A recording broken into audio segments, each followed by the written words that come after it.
De què parlem quan parlem de drets humans? Amb aquesta interrogant arrencarem un acte del qual estem molt contents i satisfets. Saben vostès que són 75 anys de l'aprovació ahir mateix i tenim una taula i entre el públic excel·lent per a que posar llum i avançar en la preocupació i en la pregunta de què parlem quan parlem de drets humans. Benvingudes, benvinguts. Teniu representants polítics, representants d'institucions, companys, consellers, conselleres del Consell Valencià de Cultura, a part dels treballadors, els tècnics, com no, sempre l'agraïment, exconsellers i conselleres, sigueu tots benvingudes.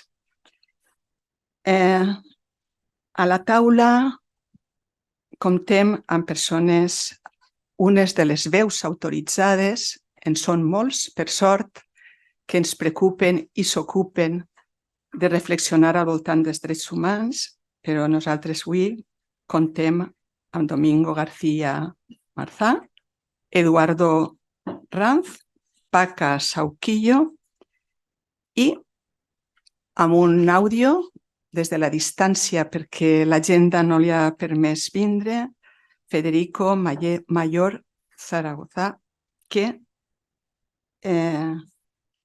ens presentarà amb unes paraules, amb un audiovisual. Federico Mayor Zaragoza és director general de la UNESCO, va ser des del 87 a 1999 i, entre altres coses, creador de la Fundació per la Cultura de la Pau. I com que anem a parlar sobretot de pau, donem entrada al vídeo que ens ha enviat. Com m'agradaria estar avui en este Consell Valencià de Cultura.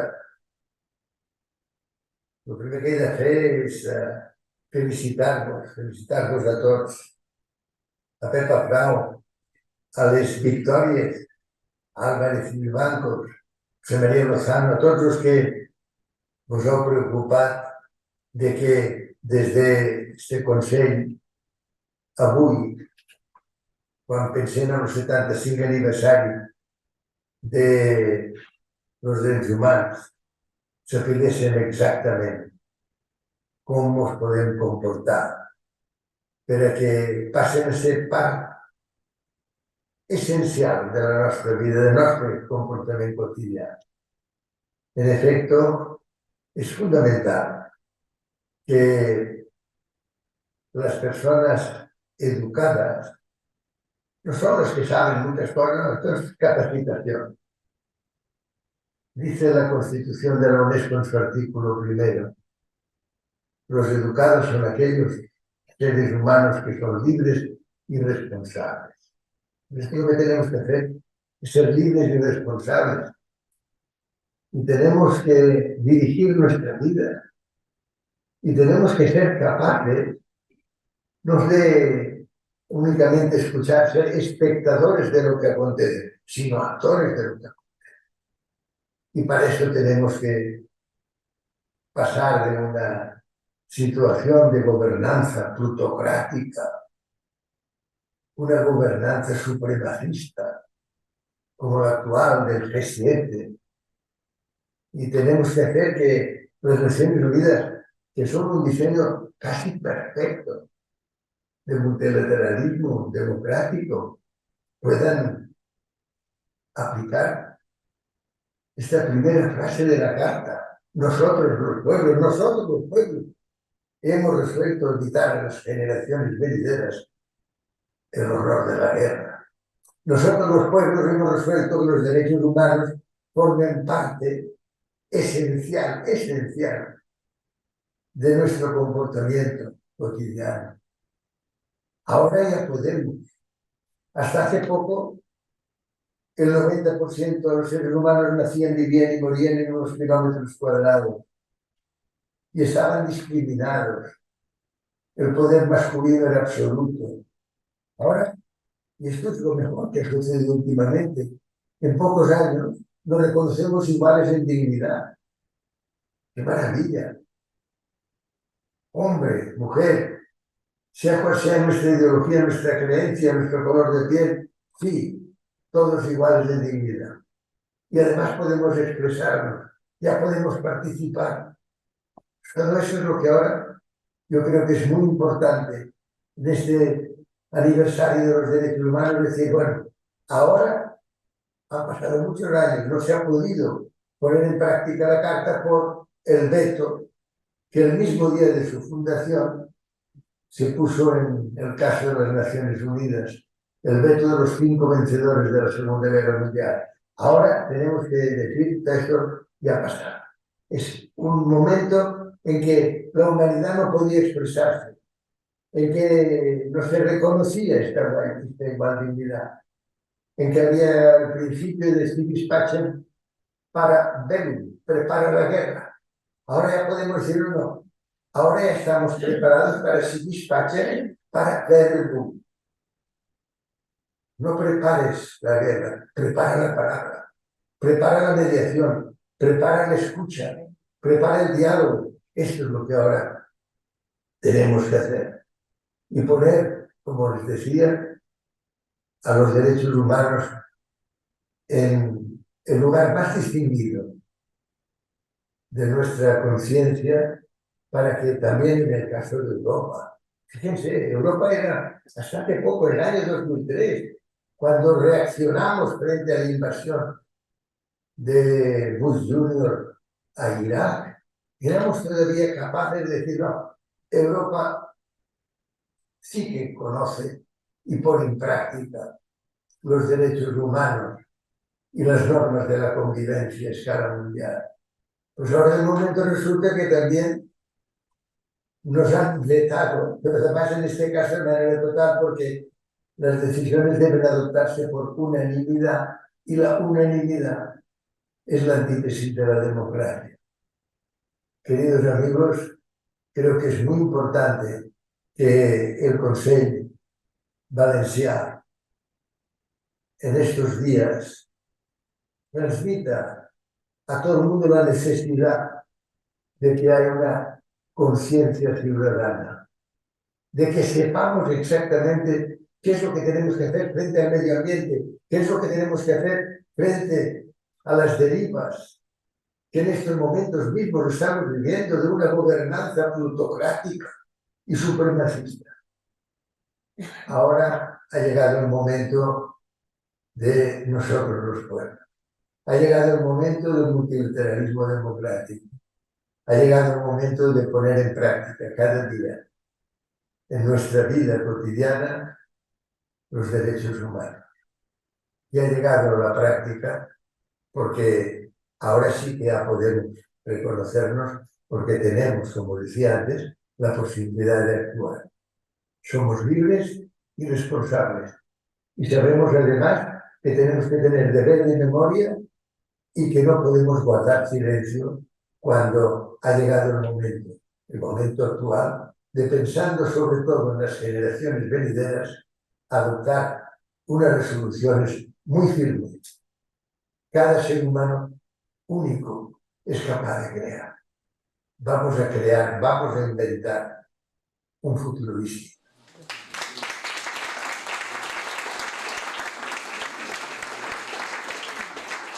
Les tecnologies ens permeten fer present a una persona que té coses tan importants per a dir com les que hem sentit. De què parlam quan parlem de drets humans? L'article número 1 diu: tots els éssers naixen lliures i iguals en dignitat i en drets. Un dels principis per repensar, reflexionar, per avançar en present i en futur en la recerca d'un sistema eficaç de garantia dels drets humans, un repte difícil. Hem de trobar un llenguatge universal en el que diverses cultures i civilitzacions puguen conèixer-se i reconèixer-se, trobar el camí per on transitar en la convivència i la dignitat humana des de la cultura de la pau, ja que segurament no ho varen saber fer prou bé en el passat. El Consell Valencià de Cultura, com vostès saben, que som una institució consultiva i assessora, des de fa anys ens preocupa i ens ocupa i ens hem format i hem treballat el tema dels drets humans. I ho concretem en els nostres informes des de comissions com la jurídica o la de ciències.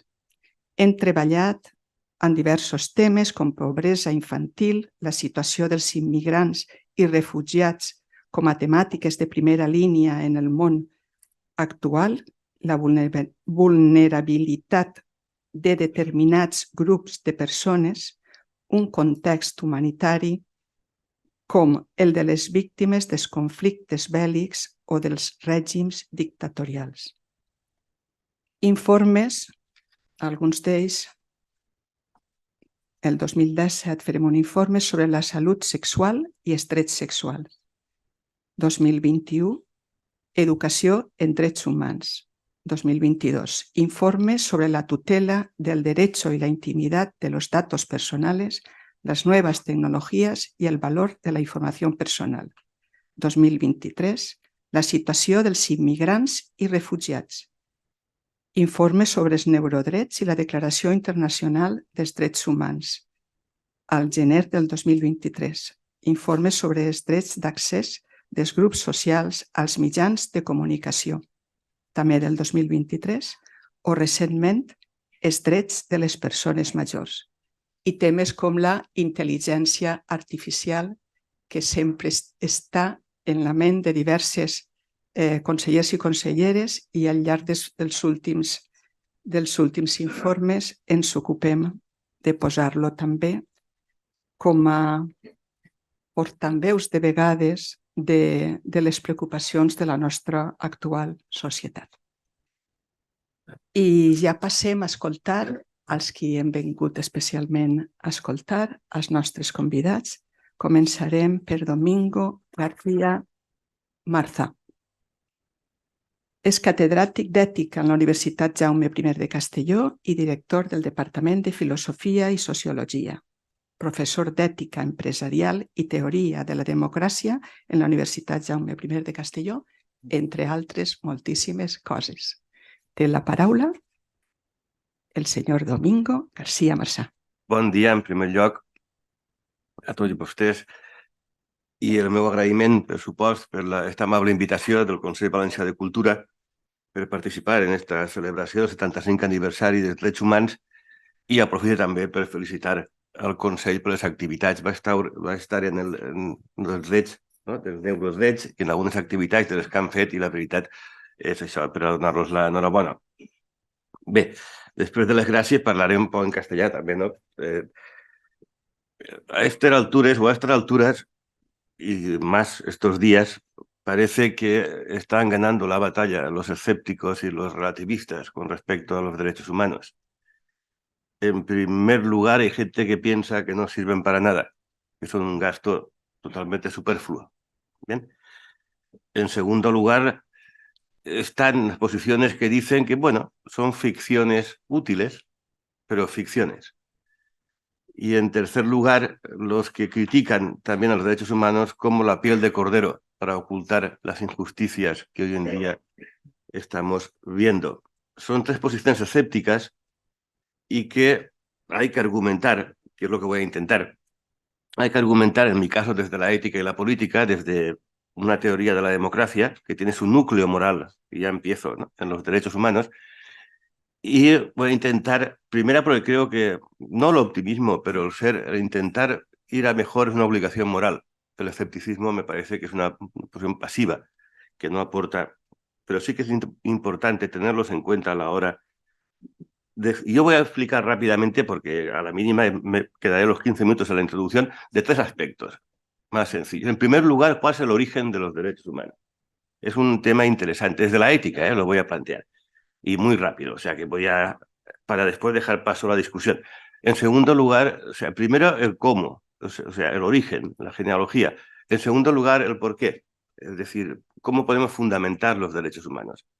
Si es que son fundamentables y son algo más que simplemente la ocurrencia de 4 docenas de intelectuales en un momento dado. Y en tercer y último lugar, y creo que la parte más importante, es para qué sirven, cuál es su utilidad. Son tres pasos que no son tres pasos diferentes, sino analíticamente diferentes para poder pensar, pero son tres pasos que van unidos. Como veremos, su génesis tiene que ver con su fundamentación y su fundamentación tiene que ver con su aplicación. Y eso es lo que voy a intentar. Respecto a la génesis, insisto, no es creo yo, ¿no? Si consideran por un momento, para situarnos, a la historia como un proceso colectivo de aprendizaje, que es efectivamente como al menos nosotros la vemos, desde la ética la vemos, o sea, la historia como un proceso colectivo de aprendizaje. Los derechos humanos vienen de la experiencia del sufrimiento. O sea, no vienen o sea, no hay que deber, no es Kant ni es ningún filósofo, no, su origen no está en la filosofía. Faltaría más, por favor. Su origen está en una experiencia. ¿Y en qué consiste la experiencia? La experiencia consiste en la indignación que nos produce ver el sufrimiento. Ahí está la clave. O sea, la clave está, fíjense en qué año, en el 48, después de una guerra mundial, ¿no? Después de que se pudieran utilizar científicamente la grasa del estómago de la gente para hacer jabón, ¿no? Que es lo que sigue produciendo lo que en ética llamamos, y me pone la carne de gallina, el asco moral, que es la emoción más fuerte que existe. El asco moral es ver cómo un capitán médico ha firmado simplemente la cantidad de jabón y la cantidad de oro que han salido de los hornos de las personas. Eso es lo que nos produce esa indignación frente a la barbarie o a la vulneración o a la violación. Fíjense, esa es la idea. Partimos de una experiencia. La experiencia se construye y se intenta por primera vez utilizar, y voy pasando poco a poco a la segunda antes de complicarlo todo, ¿no? Y se intenta por primera vez poner una palabra que, si se dan cuenta, no se había utilizado antes en las declaraciones de las revoluciones, por ejemplo, del 19. La palabra dignidad. No está en la Declaración de los Derechos del Hombre. Aparece por primera vez. ¿Y precisamente por qué aparece por primera vez en el 48? Porque es la primera vez que se utilizan a las personas, científicamente, por cierto, como cosas, no como personas. Y eso es lo que produce esa unión, o esa no unanimidad, pero sí es lo que hoy en día llamamos los derechos humanos, esa declaración del 48. Entonces, ¿dónde está la fundamentación? En la dignidad, en ese concepto. Fíjense, libertad, autonomía, que de hecho la autonomía, la libertad, la igualdad son la base también, ¿no? de esta dignidad, pero la dignidad es un valor moral superior, incluso a la libertad. Es decir, ¿por qué? Porque la dignidad nos establece una igualdad, un rasero igual para todas las personas. Por eso se habla del reconocimiento igual de la dignidad de todas las personas. Es el primer artículo y, por supuesto, es la introducción, pero insisto en eso, fíjense bien, que no es un valor moral que se había utilizado antes, al menos en primera línea como se utiliza ahora. Esto que les cuento, no es algo, o sea, estoy sacándolo, algunas cosas, los que me conocen saben que trabajo a Jürgen Habermas desde hace 40 años, y tiene un artículo precioso que lo recomiendo. Se llama El concepto de dignidad humana, y fíjense qué concepto utiliza, y la utopía realista de los derechos humanos. Es lo que voy a intentar demostrar. Parece un oxímoron. ¿Qué significa una utopía realista? ¿Utopía por qué? Porque ese concepto de dignidad que utilizamos se convierte en un horizonte de actuación. Es un concepto ideal, por supuesto. Ahora, un concepto ideal significa que es un concepto inútil, fútil. Un concepto ideal construye realidad. Es lo que tenemos que entender. Los conceptos construyen realidad. ¿Qué es un concepto ideal? Bien. ¿Que no se dará nunca? Exactamente. No se va a dar nunca. Eso Kant lo dice precisamente en La Paz Perpetua, 36 páginas que le recomiendo. De Kant está online si quieren, ¿no? O sea, y si no, 6 euros o 7. Ese librito, que a mí es uno de los que más me gusta y que trabajé mucho, ¿no? Ahí dice en La Paz Perpetua efectivamente esto, es decir, nunca vamos a conseguir no el cumplimiento de los derechos humanos, pero sí la dignidad. ¿Y por qué nunca? Sencillamente porque somos libres, también para ir hacia atrás. Eso es lo que está pasando ahora, estamos retrocediendo, no estamos avanzando. Estamos retrocediendo los derechos humanos ante las guerras actuales y hasta la desigualdad y la miseria actual, y ante la destrucción del medio ambiente, insisto, estamos yendo hacia atrás. Pues bien, esa utopía realista tiene la parte utópica en esta idea de horizonte de actuación. Ortega y Gasset, para remitirnos a lo nuestro, tiene una frase preciosa. Los derechos humanos son la altura moral de nuestro tiempo. Es una forma de definirlo muy llana, muy básica. Es la altura moral. Es de donde es la vara de medir, diríamos también, ¿no? En nuestro idioma. Aquello que nos permite saber lo que es justo o injusto.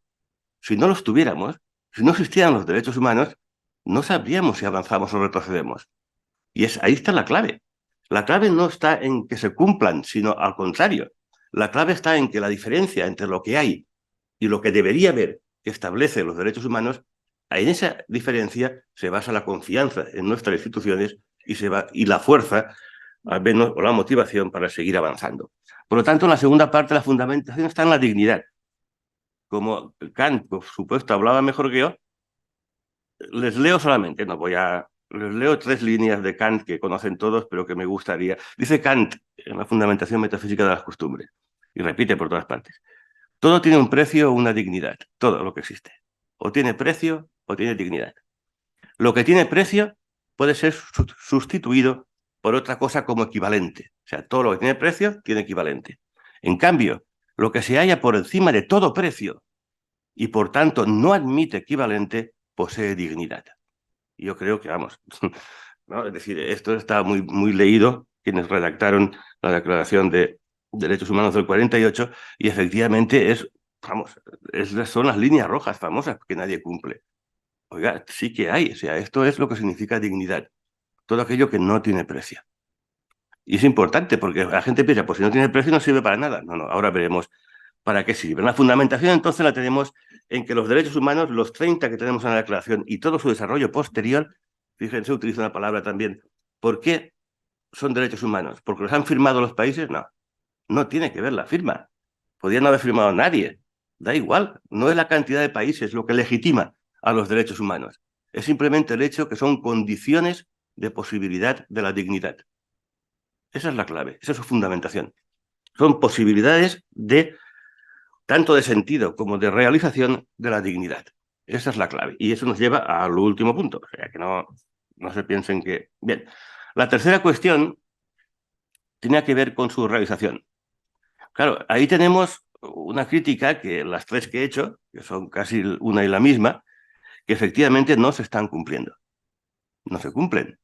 Pero insisto a ver si entienden un poco la cuestión. Su función no es que se cumplan, es decirnos lo que está bien y lo que está mal. Es la justicia. Entonces, claro, es decir, el cumplimiento, ahora les leeré al final una frase de Amartya Sen, que como saben tiene mucho que ver con el desarrollo de los derechos humanos, Premio Nobel de Economía, y verán que coincide con Habermas, con Kant y con todos los que planteamos, en mi caso modestamente, esta idea. Los derechos humanos son tanto una orientación como una crítica. La orientación es dónde está el norte, la crítica es cuán lejos estamos de ese norte. Y esa crítica, cuán lejos estamos, es la que nos mueve a actuar. Por lo tanto, la realidad se convierte en realidad. Siempre vivimos en expectativas recíprocas de comportamiento. Ustedes esperan que yo no esté aquí más de 15 minutos. Yo espero que ustedes estén atentos. A lo mejor ni están atentos y me alargo un poco más, que no va a ser el caso. Pero yo tengo que esperar que me están escuchando, porque si no me levantaría o me hundiría psicológicamente. O sea, todos son expectativas recíprocas. Pues las expectativas humanas las definen los derechos humanos.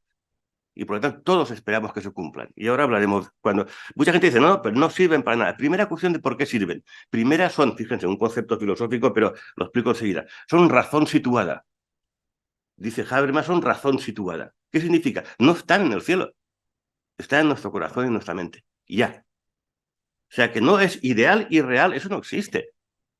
O sea, lo real incluye lo ideal siempre.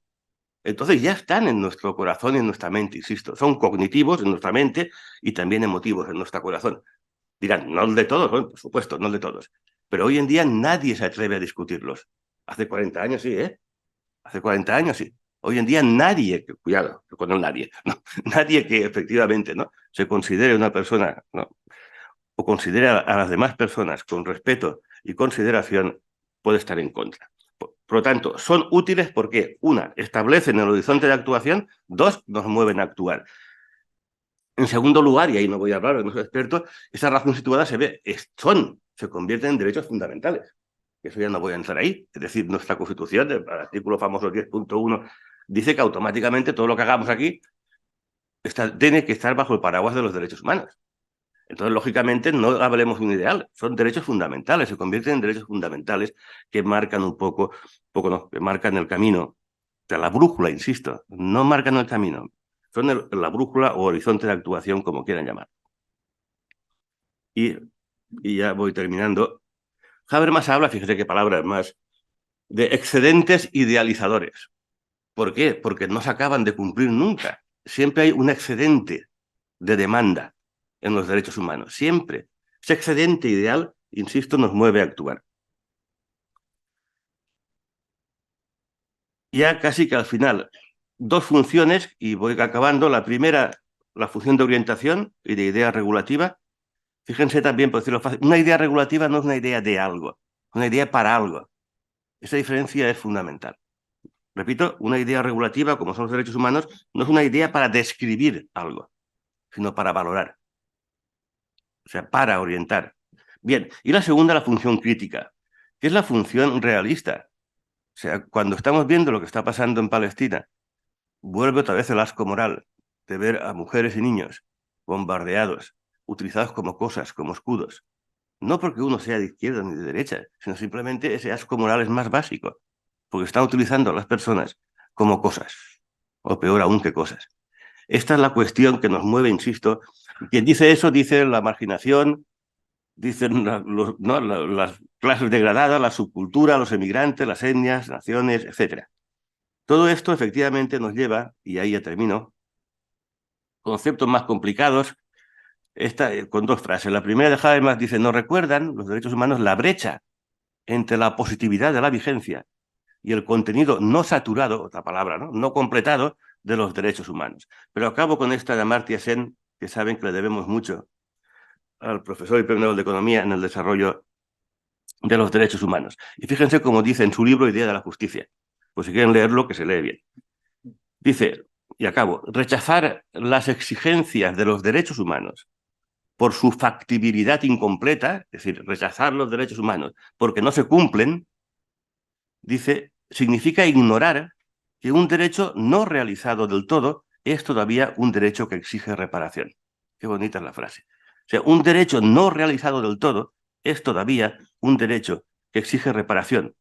La no realización no hace por sí misma que un derecho reclamado sea un no derecho. En su lugar, mueve más a la acción social.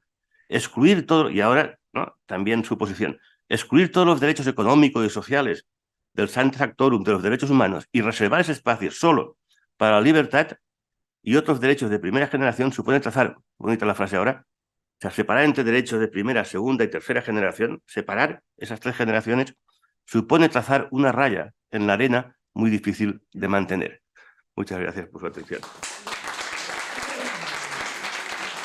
Agraïm la presència i donem la paraula a Eduardo Ranz, que també dins del seu currículum destacaríem... Sí. Vol passar primer a l'audiovisual? No, l'aguantem. Val.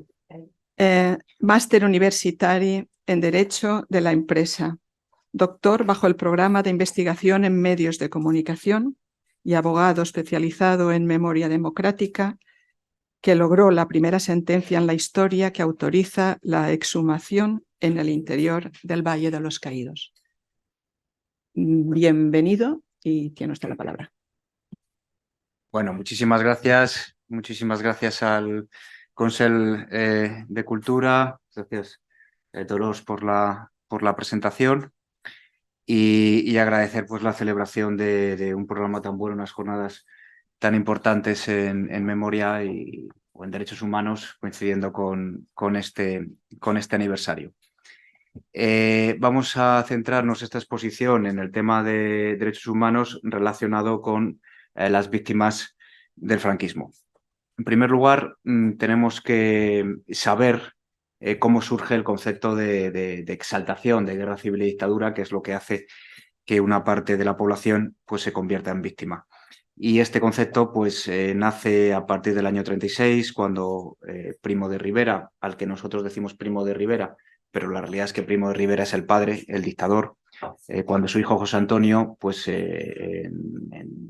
pues una cierta obsesión por higienizar la dictadura de su padre, pues empieza a realizar una serie de actuaciones que, entre otras cosas, le acaban llevando a prisión por una tenencia ilícita de armas en su domicilio. Es detenido, es juzgado, es ejecutado en Alicante. De Alicante es exhumado a San Lorenzo del Escorial y de San Lorenzo del Escorial a hoy Valle de Cuelgamuros. En ese momento José Antonio pues tiene la edad de 33 años. Sus últimos 3 años pues fue muy activo en materia política en el partido de Falange, muy vinculado a Mussolini y a los regímenes totalitarios alemanes, y en ese momento nace lo que la profesora Cira Vox determina como religión política, es decir, cogemos al hombre y lo convertimos en mito religioso.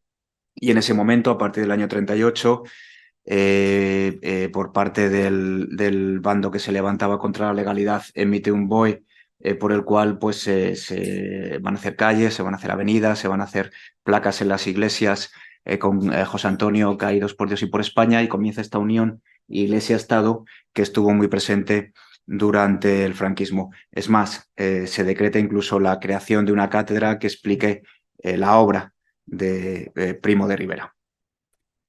El Valle de Cuelgamuros, esta es una foto original, es con dinamita ganado a la piedra.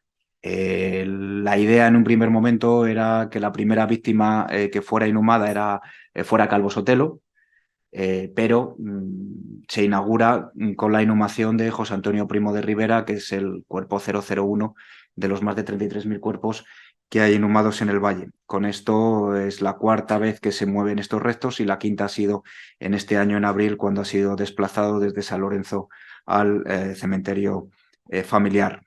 Ahí nace bueno, pues el concepto, digamos, político, iglesia-estado, ahí culmina, mejor dicho, puesto que el valle, si se hubiera inaugurado en el año 1939, es decir, 20 años antes de su inauguración, pues seguramente habría sido otro valle. El valle tiene un valor catastral de 21 millones de euros y actualmente pues, residen 19 religiosos en la abadía benedictina. En el valle pues, también hay una residencia de una serie de menores que están de martes a domingo diariamente para celebrar la Eucaristía pues a través de los cantos que se celebran diariamente. Tenemos también un acceso a la hospedería, es decir, uno puede comer en el valle por 13 euros, uno puede hospedarse por 25 euros, pero no sabemos nada, ni por un lado de las normas que vinculan los derechos del menor, ni por otro lado sabemos qué pasa con ese dinero, y esto, pues, pese a que hay que pagar una entrada por el acceso al valle, pues puede dar origen incluso a una cierta elusión fiscal, puesto que también hay una cafetería, no sabemos nada tampoco de los pliegos de esa actividad, no sabemos nada del dinero que entra a través de las donaciones, que serían, creo que capítulo 2 o capítulo 4 en un ayuntamiento. En fin, es una serie de presupuestos, de economía que cualquier ayuntamiento pues seguramente habría sido sancionado e incluso intervenido por la falta de transparencia. Desde el punto de vista de las víctimas, en el año 2016 se dictó la sentencia conocida como los Hermanos La Peña. Esta sentencia autoriza o ordena exhumar, es la única sentencia en España en materia de exhumaciones, y esta sentencia pues tiene dos partes. Por un lado, recuperar a nuestros olvidados, Manuel La Peña Altabás y su hermano, y por otro lado, la inscripción en el registro público de las causas de la defunción. Esta segunda parte pues tiene una importante carga moral porque es dejar constancia de lo ocurrido, en primer lugar con un auto judicial y en segundo a través de una inscripción ad cautelam. Normalmente, sin entrar esto en una clase de derecho procesal, el procedimiento nació en el 2012, conocimos la sentencia, primero en vía penal, después en vía civil. La única diferencia es que la vía penal es un castigo, un reproche contra alguien, la vía civil es el reconocimiento de unos derechos familiares. Yo entiendo la memoria como esta segunda opción, como un reconocimiento del derecho familiar. Sin entrar también en muchos debates, hay 6-7 causas de archivo, es decir, se dice que modificando o derogando la ley de amnistía, pues automáticamente las exhumaciones se producirían, o tenemos que decir, supuestos torturadores, porque no han sido enjuiciados, estarían en un banquillo. Pues tampoco es cierto. Aunque la ley de amnistía ya no existiera, hay 6-7 causas más todavía que hay que superar. Normalmente esto, si han tenido algún contacto con la memoria, pues se les juzgaba. Quienes se levantaron contra la legalidad republicana pues juzgaba a los que eran legítimos de la legalidad republicana y el delito era adhesión a la rebelión. Esto, como dice José Antonio Martín Pallín, pues es una justicia al revés. Es decir, los que se levantaban es los que juzgaban, ejecutaban a quienes respetaban esta legalidad. En el 2019, pues las víctimas pudieron acudir y a través de un ventanuco pues se tomaron estas imágenes. En esa caja están los restos de las familias, ¿no? Actualmente se está trabajando en la extracción de esa caja. El criterio de entrada fue el municipio de la ciudad, en este caso pues Boadilla del Monte. Se puede ver todavía en tiza o en yeso la entrada del municipio. Esta señora se llama Mercedes Abril. La última vez que vio a su padre tenía 3 años y conseguimos a través de, bueno, pues subir al tercer nivel. La lógica de los niveles del valle era que los cuerpos entraran para que nunca más volvieran a salir. Por eso solamente hay una apertura a través de esta escalera tipo almacén. Son niveles más o menos como esta habitación, en las cuales solamente hay un acceso. Por tanto, si yo quiero recuperar al primero que entró, tengo que sacar a todos los anteriores. Esta escalera absolutamente impracticable, pues en su momento fuimos con Mercedes, que iba en silla de ruedas, y finalmente pues entre todos llevamos la silla y a través de este ventanuco pues pudo estar lo más cerca que estuvo de su padre en más de 80 años. Aquí pedí por favor que todo el mundo abandonara esa parte del columbario y Mercedes, la que la apoya, es su hija. Se quedó unos minutos, no sabemos si rezando, no sabemos si llorando, si recitando un poema. Desde luego no salió de ahí con su padre, pero fue lo más cerca que estuvo de su padre en 80 años. Al terminar estos minutos, le preguntamos si quería compartir con nosotros algunas palabras y lo que nos dijo fue: siento que mi padre está ahí dentro. Centrándonos en Valencia, según los datos del Ministerio de Justicia, hay 500 fosas que fueron trasladadas al valle.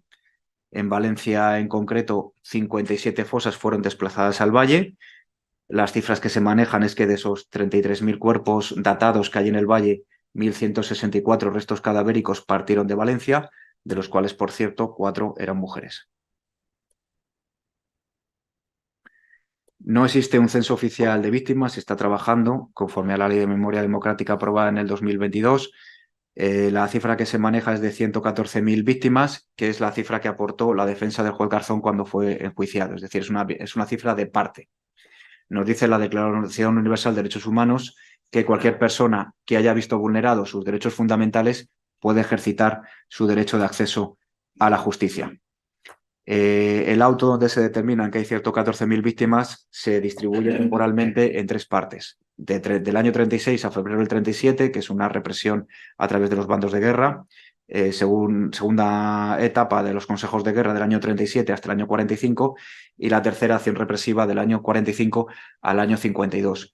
En este momento vuelve la justicia ordinaria. Hasta el año 52 no hay tribunales ordinarios en España, puesto que todos son tribunales militares.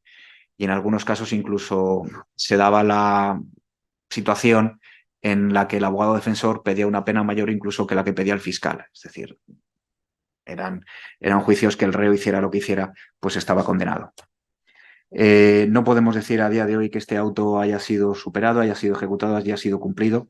Todavía las familias pues esperan recuperar a sus padres, a sus abuelos, a sus olvidados, y esto terminará el día en que estas familias puedan celebrar el entierro donde ellos decidan conforme a su religión o su creencia.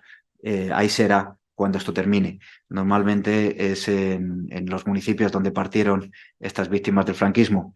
Esto nos demuestra que la verdadera memoria donde se vive es en los pueblos y no en las ciudades. Yendo en un contexto internacional, en el año 2014, pues Pablo de Greiff coincide también con los informes de Naciones Unidas, en donde nos explican que el fondo documental no es tan sencillo acceder, sino que depende de quien lo custodie, de quien custodie, ya sean archivos públicos, ya sean archivos privados o ya sean archivos de la Iglesia. Archivos públicos, registros civiles, archivos privados como por ejemplo los de la Fundación Nacional Francisco Franco, o archivos de la Iglesia que muchas veces son esenciales a la hora de los bebés robados o menores sustraídos, como es el tipo del delito. Bueno, pues lo que nos dice Naciones Unidas es que es importante una ley de acceso a archivos con un criterio unificado en toda España, puesto que dependemos de la autonomía de la voluntad.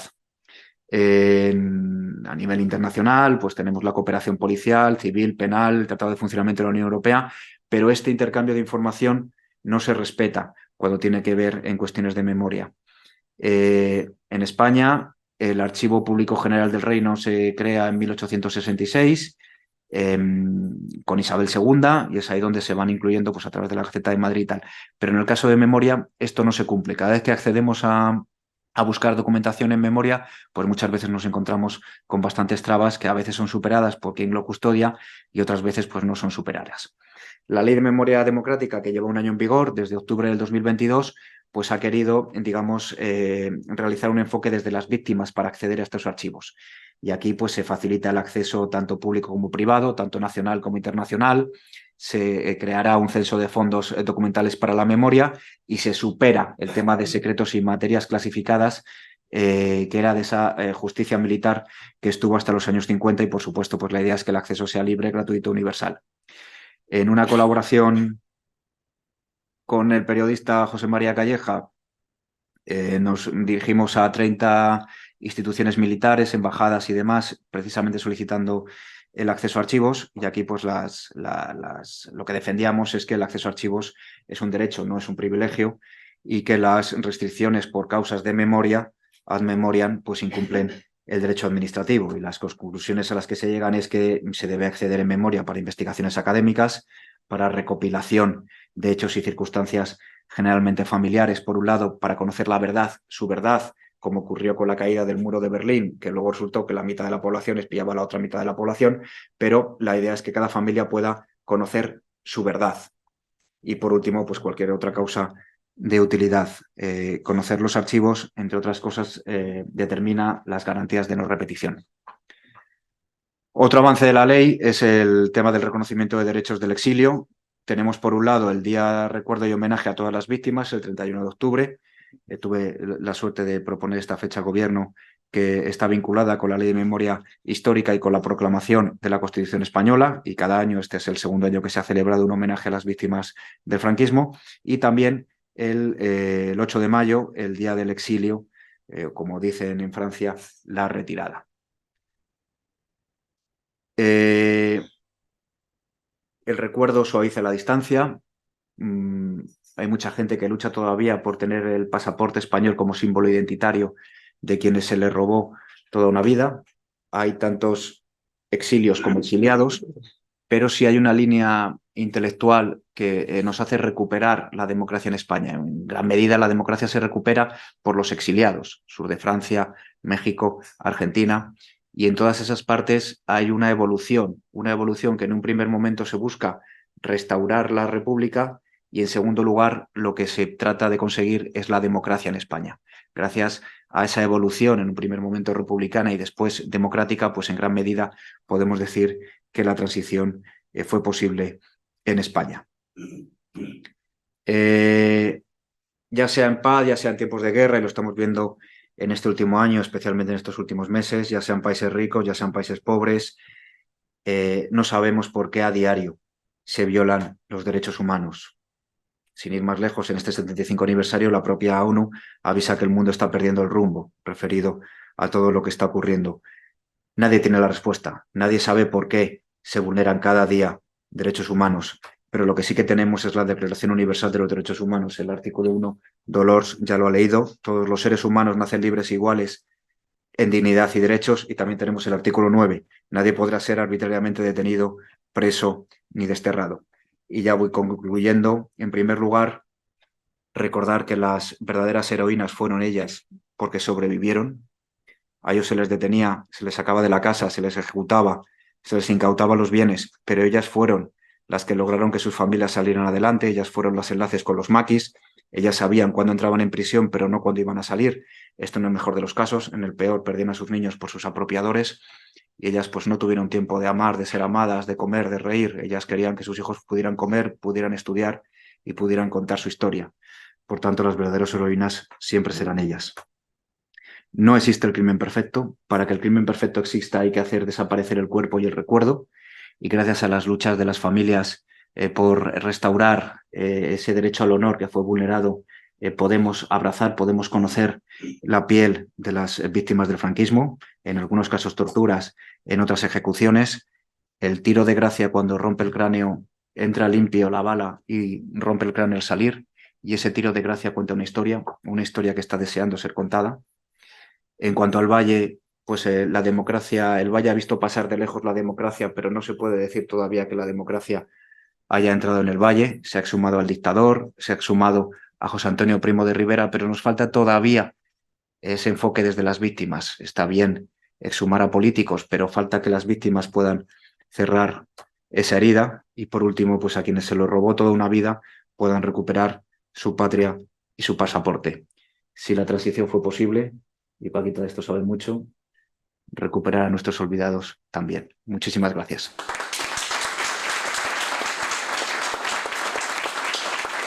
Gràcies. Des de l'emoció continguda, presentem ara Paca Sauquillo. És ben coneguda, però jo només dir que des de 1985 és presidenta de la ONG Movimiento por la Paz, el Desarme y la Libertad. És abogada laboralista, política i activista per la paz. Paraula que repetim i repetirem avui al llarg del matí. Gràcies, Paca Sauquillo, té vostè la paraula. Bueno, pues muchísimas gracias a Dolors y muchísimas gracias al Consell por haber organizado esta mañana de jornadas que yo creo que están siendo, por lo menos para mí, muy interesantes. O sea, porque hemos pasado desde la intervención del catedrático de ética Domingo, que a mí me parece que ha dicho cosas que yo ya no voy a poder ser capaz de decirlas mejor. Y por otro lado, pues hemos oído a Eduardo Arranz, que bueno, se puede decir por qué en este acto qué tiene que ver lo de Eduardo Arranz, y sin embargo, pues cuando hablamos ahora, y yo voy a intentar hacerlo rápidamente, incluso voy a leer para no irme por las nubes, pues efectivamente en los que se llaman derechos de cuarta generación, pues está el tema de la memoria, ¿eh? Lo que pasa es que no lo damos la suficiente importancia, pero efectivamente en estos cuartos derechos hay unas que luego os citaré, pero está lo de la memoria y como efectivamente la resolución de Naciones Unidas del 16 de diciembre del 2015, pues lo que dice la Asamblea de Naciones Unidas estableció un conjunto de principios y directrices de carácter básico para el reconocimiento, la protección y la promoción del derecho de las víctimas en escenarios de posconflictos y de desapariciones forzosas. O sea que, por lo tanto, ya Naciones Unidas en este avance de la cuarta generación ya cita el tema de memoria.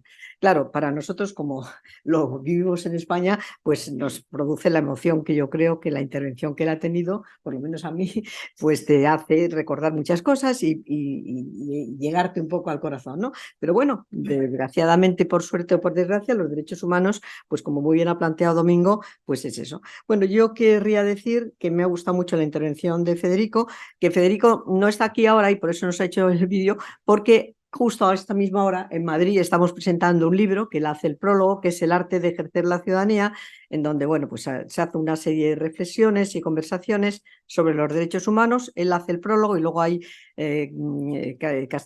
varias personas, Carlos Berzosa, catedrático que fue rector de la Universidad Complutense, Emilio José Gómez Ciriano, que es de Salamanca, y yo misma, que hacemos una reflexión sobre los derechos humanos. Y ese es el motivo de que Federico no pudiera estar. Yo tampoco podría estar, pero yo al final estoy porque efectivamente me había comprometido ya tanto con Ana como con Pepa y con todo el Consell, y por lo tanto estoy aquí. Yo voy a intentar ser breve en mi intervención y voy a intentar seguir un poco lo que tengo escrito, porque si no, como os digo, me voy a ir por las nubes.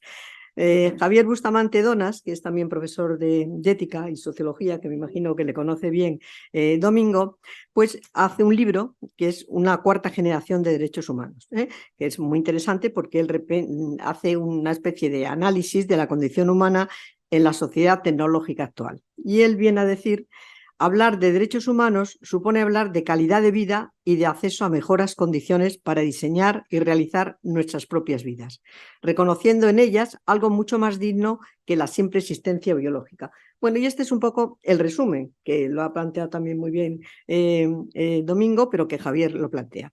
Hablar de derechos humanos, en el fondo, es hablar de dignidad, es reconocer y defender aquellos derechos que nos hacen hoy ser personas. Hemos celebrado efectivamente los 75 aniversario de la Declaración de Derechos Humanos el domingo, o sea, ayer, y el texto yo creo que en la actualidad tenemos que defenderlo, divulgarlo por la importancia de los derechos que en ella recoge.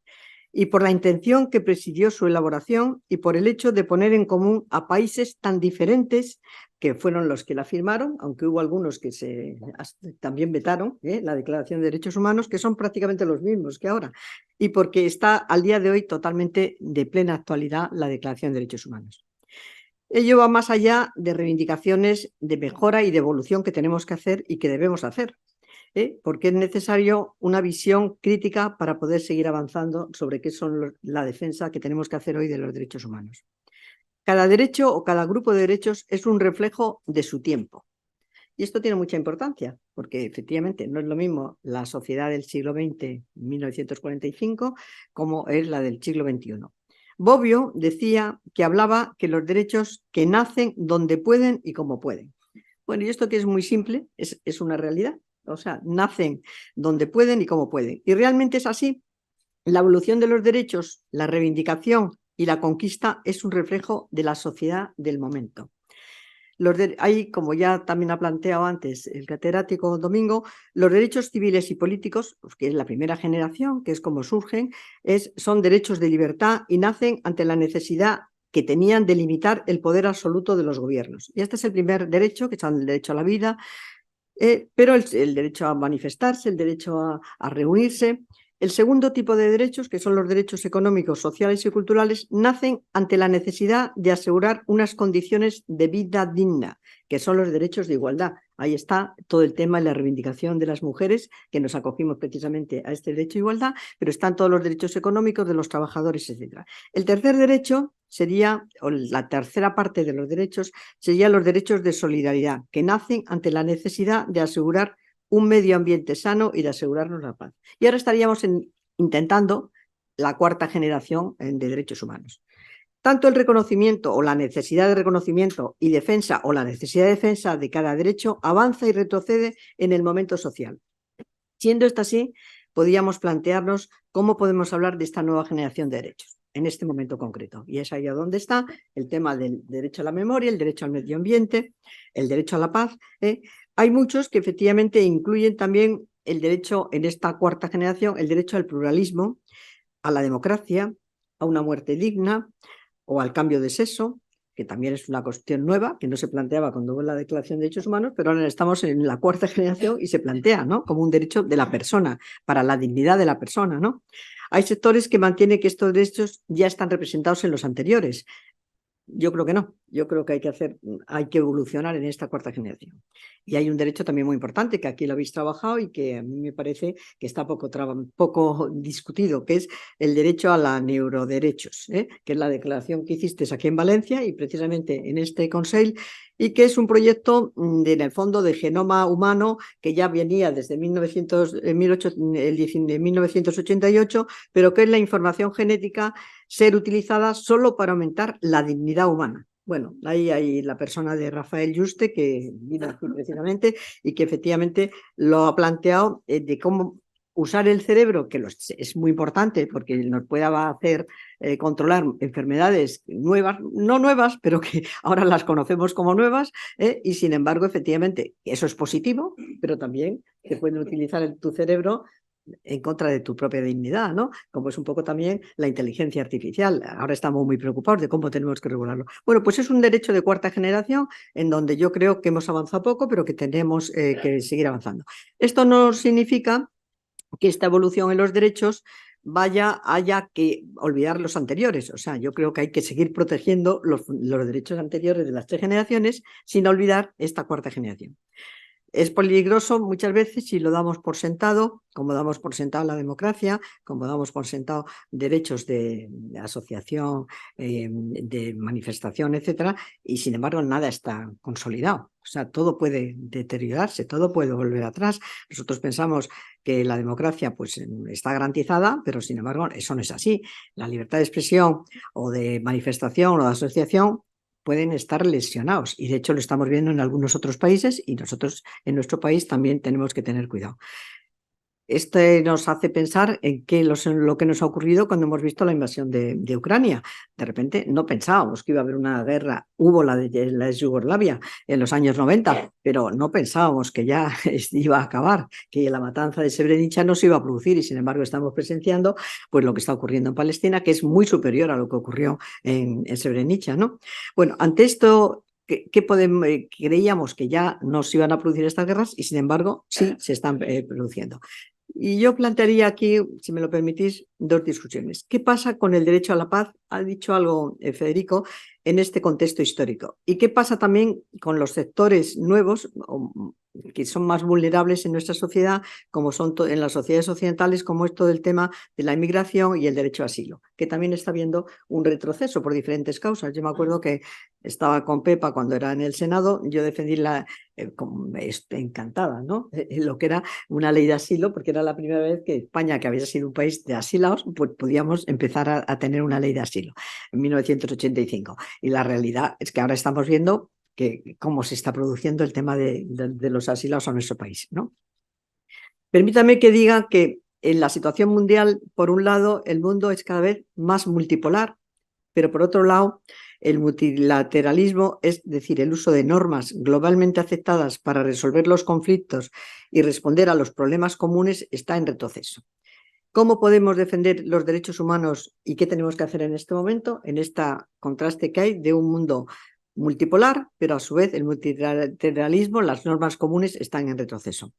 Bueno, decía Pierre-Marie Dupuy que el tránsito de un orden a un nuevo orden pasa por el desorden. Esto lo decía en 1991, cuando él veía que se caía la caída del muro de Berlín y la desintegración de la antigua Unión Soviética. Bueno, pues esos cambios acabaron efectivamente con la premisa del mundo de la Guerra Fría y llevaron a una sociedad internacional que fue la época llamada de la globalización. Pero en este momento estamos en otra nueva situación. Entonces, ¿qué podemos hacer en esa nueva situación por los derechos humanos? Estamos viendo, voy a decirles a ustedes únicamente 4 características. Estamos asistiendo a una redistribución de la riqueza mundial diferente a la que existía. En los años 90, China tenía un 1,6% de la riqueza mundial y hoy, en la actualidad, tiene el 18%. Y el PIB conjunto de los famosos BRIC supera a lo que es el G7 en el año 2021. O sea, hay un cambio total, un cambio muy importante. Los BRIC, en el fondo, Brasil, que lo componen, como ustedes saben, Brasil, Rusia, India, China y Sudáfrica, son economías emergentes, pero que han cambiado, o sea, que están cambiando lo que era hasta entonces en la distribución de la riqueza. En segundo lugar, los países llamados del sur global demandan cada vez, y tienen derecho para ello, pero demandan cada vez más poder de decisión y mayor proyección de su identidad. Bueno, el sur global no lo hemos tenido tampoco muy en cuenta, el mundo occidental, y sin embargo, pues lo que es África, Medio Oriente, América Latina y Caribe y Rusia, pues efectivamente demandan mayor proyección. Por otro lado, en América Latina, África, Oriente Medio, Norte de África y Asia, tiene la condición de que hay alternativas al modelo socioeconómico occidental y que este les resulta mucho más atractivo que lo que es el modelo occidental. Ellos no preguntan, en general, ni quién está encarcelado, le tienen al fresco las personas que están encarceladas y también cómo se obtiene el dinero. Les interesa mucho más, y en ese sentido, pues muchos de ellos están mirando a países como China, etcétera.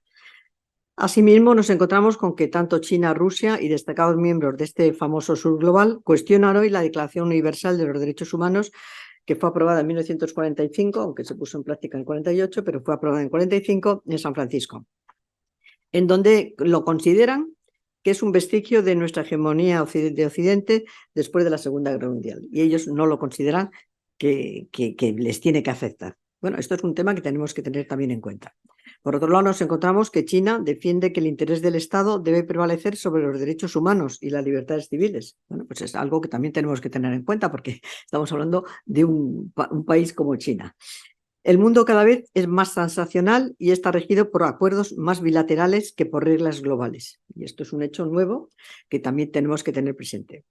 Nos encontramos, por último, que el Consejo de Seguridad de la ONU está siendo ineficaz por el sistemático veto, hoy el de Estados Unidos, para el tema de solucionar Palestina, pero Rusia en el tema de Ucrania y también Siria y Mali también a veces lo han vetado, ¿no?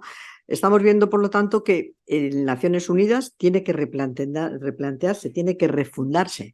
Bueno, eso está siendo muy claro, incluso por primera vez el Antonio Guterres, el secretario, ha intentado aplicar el artículo 99 de la Carta Fundacional de la ONU, pero como ustedes han visto por los medios de prensa, pues efectivamente, a pesar de lo que estamos viendo, lo que está ocurriendo en Palestina, sin embargo, ha habido el veto de Estados Unidos y, por lo tanto, no, él alegó algo que es fundamental, que era la primera vez que lo alegaban después de la Declaración de Derechos Humanos de 1945-48, que era el que podía amenazarse el mantenimiento de la paz mundial. Y, sin embargo, hubo un veto. Por lo tanto, esto nos tiene que hacer repensar cómo aplicamos los derechos humanos, esa carta, y cómo aplicamos el instrumento fundamental, que yo creo que si no existiera habría que crearlo, pero ahora lo que hay que hacer es refundarlo, que es Naciones Unidas. Ante esta situación, pues estamos viendo que hay como dos posturas o varias posturas, pero yo me voy a centrar únicamente en dos. Por un lado, la postura europea y lo que el alto representante de la Unión Europea para la política exterior y política de seguridad, Josep Borrell, considera que hay que ir a una opción ante la ineficacia de lo que está pasando en las normas globales, a una opción de minilateralismo, lo llama, forjar acuerdos entre estados afines a los que deberíamos, y él lo tiene muy claro, asumar cada vez más de forma gradual a otros países y especialmente a todos aquellos países del sur global. Y mientras esto se hace de acuerdos entre países e intentar sumar al sur global, pues a su vez él dice que hay que seguir trabajando para evitar la fragmentación del orden mundial en bloques. Bueno, esta es la postura que tienen más o menos Josep Borrell y los europeos, que lo estamos intentando aplicar. Y por otro lado, nos encontramos que el secretario general de Naciones Unidas, Antonio Guterres, lo cual la verdad es que el hombre se le ve, yo le conocí porque estuvo conmigo en el Parlamento Europeo y luego fue comisario del tema de la Comisión de Libertades, se le está viendo cada vez más viejo, no por la edad, sino porque le está agotando la ineficacia que tiene en este momento en Naciones Unidas. Bueno, pues él ha propuesto la celebración en septiembre del año que viene, o sea, del 2024, la Cumbre del Futuro, para fortalecer la organización y para dar un nuevo impulso a la Agenda 2030, que en el fondo la Agenda 2030 lo que intentó también es un avance de lo que había sido la Declaración de Derechos Humanos, pero no se están cumpliendo tampoco todos los objetivos que tenía esta Agenda 2030 y la gobernanza global. En este momento, la debilidad que existe en la ONU ha llevado a que hay foros como es el G20 o como son los BRIC o como son el G77 que tienen mayor papel que lo que a veces tienen Naciones Unidas, lo cual es una contradicción, o sea, pero es un poco lo que anteriormente les he dicho, ¿no? Bueno, el complejo contexto internacional vigente no nos llama a un optimismo, pero eso no quiere decir que tengamos que quedarnos en el pesimismo, sino que tendremos que hacer frente a hacer una reflexión sobre los obstáculos que nos enfrentamos para adaptarnos a este nuevo orden mundial y de hacer una reconfiguración de lo que tiene que ser Naciones Unidas. Bueno, los valores del sistema liberal en los que se basaron algunos de los principios estructurados en la ONU, como fue la democracia, el comercio abierto, las libertades fundamentales o incluso algunos derechos humanos, se han visto totalmente erosionados, junto con la tendencia que desgraciadamente existe en todo el mundo, no solamente en España, del nacionalismos frente a temas globales y del proteccionismo en muchos países occidentales. Y un ascenso también de potencias antiliberales han debilitado la relevancia de este sistema multilateral que les he dicho en el orden global. En este sentido, Guterres hacía un discurso que yo creo que ahora ya se le ha quedado pequeño, porque claro, va más avanzado la vida que a veces las declaraciones, ¿no? Guterres hizo una declaración en septiembre pasado, o sea, este año, en que decía que no podemos abordar eficazmente los problemas tal como son si las instituciones no reflejan el mundo tal como es. En lugar de resolver los problemas, corren el riesgo de convertirse en parte del problema, que es un poco lo que ha pasado en Naciones Unidas. O sea, se ha intentado resolver con el artículo 99 y se ha creado otro problema, que es lo poco que vale y además la situación de división total que tiene en este momento de apoyo a Estados Unidos e Israel frente a otros países. Ha habido la declaración que ha hecho el de Turquía, que ha apoyado, que nunca lo había apoyado y sin embargo ahora ha apoyado clarísimamente a Naciones Unidas. En este sentido, él planteaba que había que hacer 5 capítulos de refundación de Naciones Unidas, como era por un lado la financiación del desarrollo sostenible, la paz y seguridad, Ciencia, tecnología e innovación, dándolo muchísima importancia por lo que hemos dicho antes de nuevos derechos de la cuarta generación, la juventud y generaciones futuras y la transformación de la gobernanza global. Bueno, estos 5 apartados que él planteaba, pues ahora, después de lo que ha pasado, pues ya no sé si él volviera a hacer una declaración, volvía a plantear que una nueva refundación.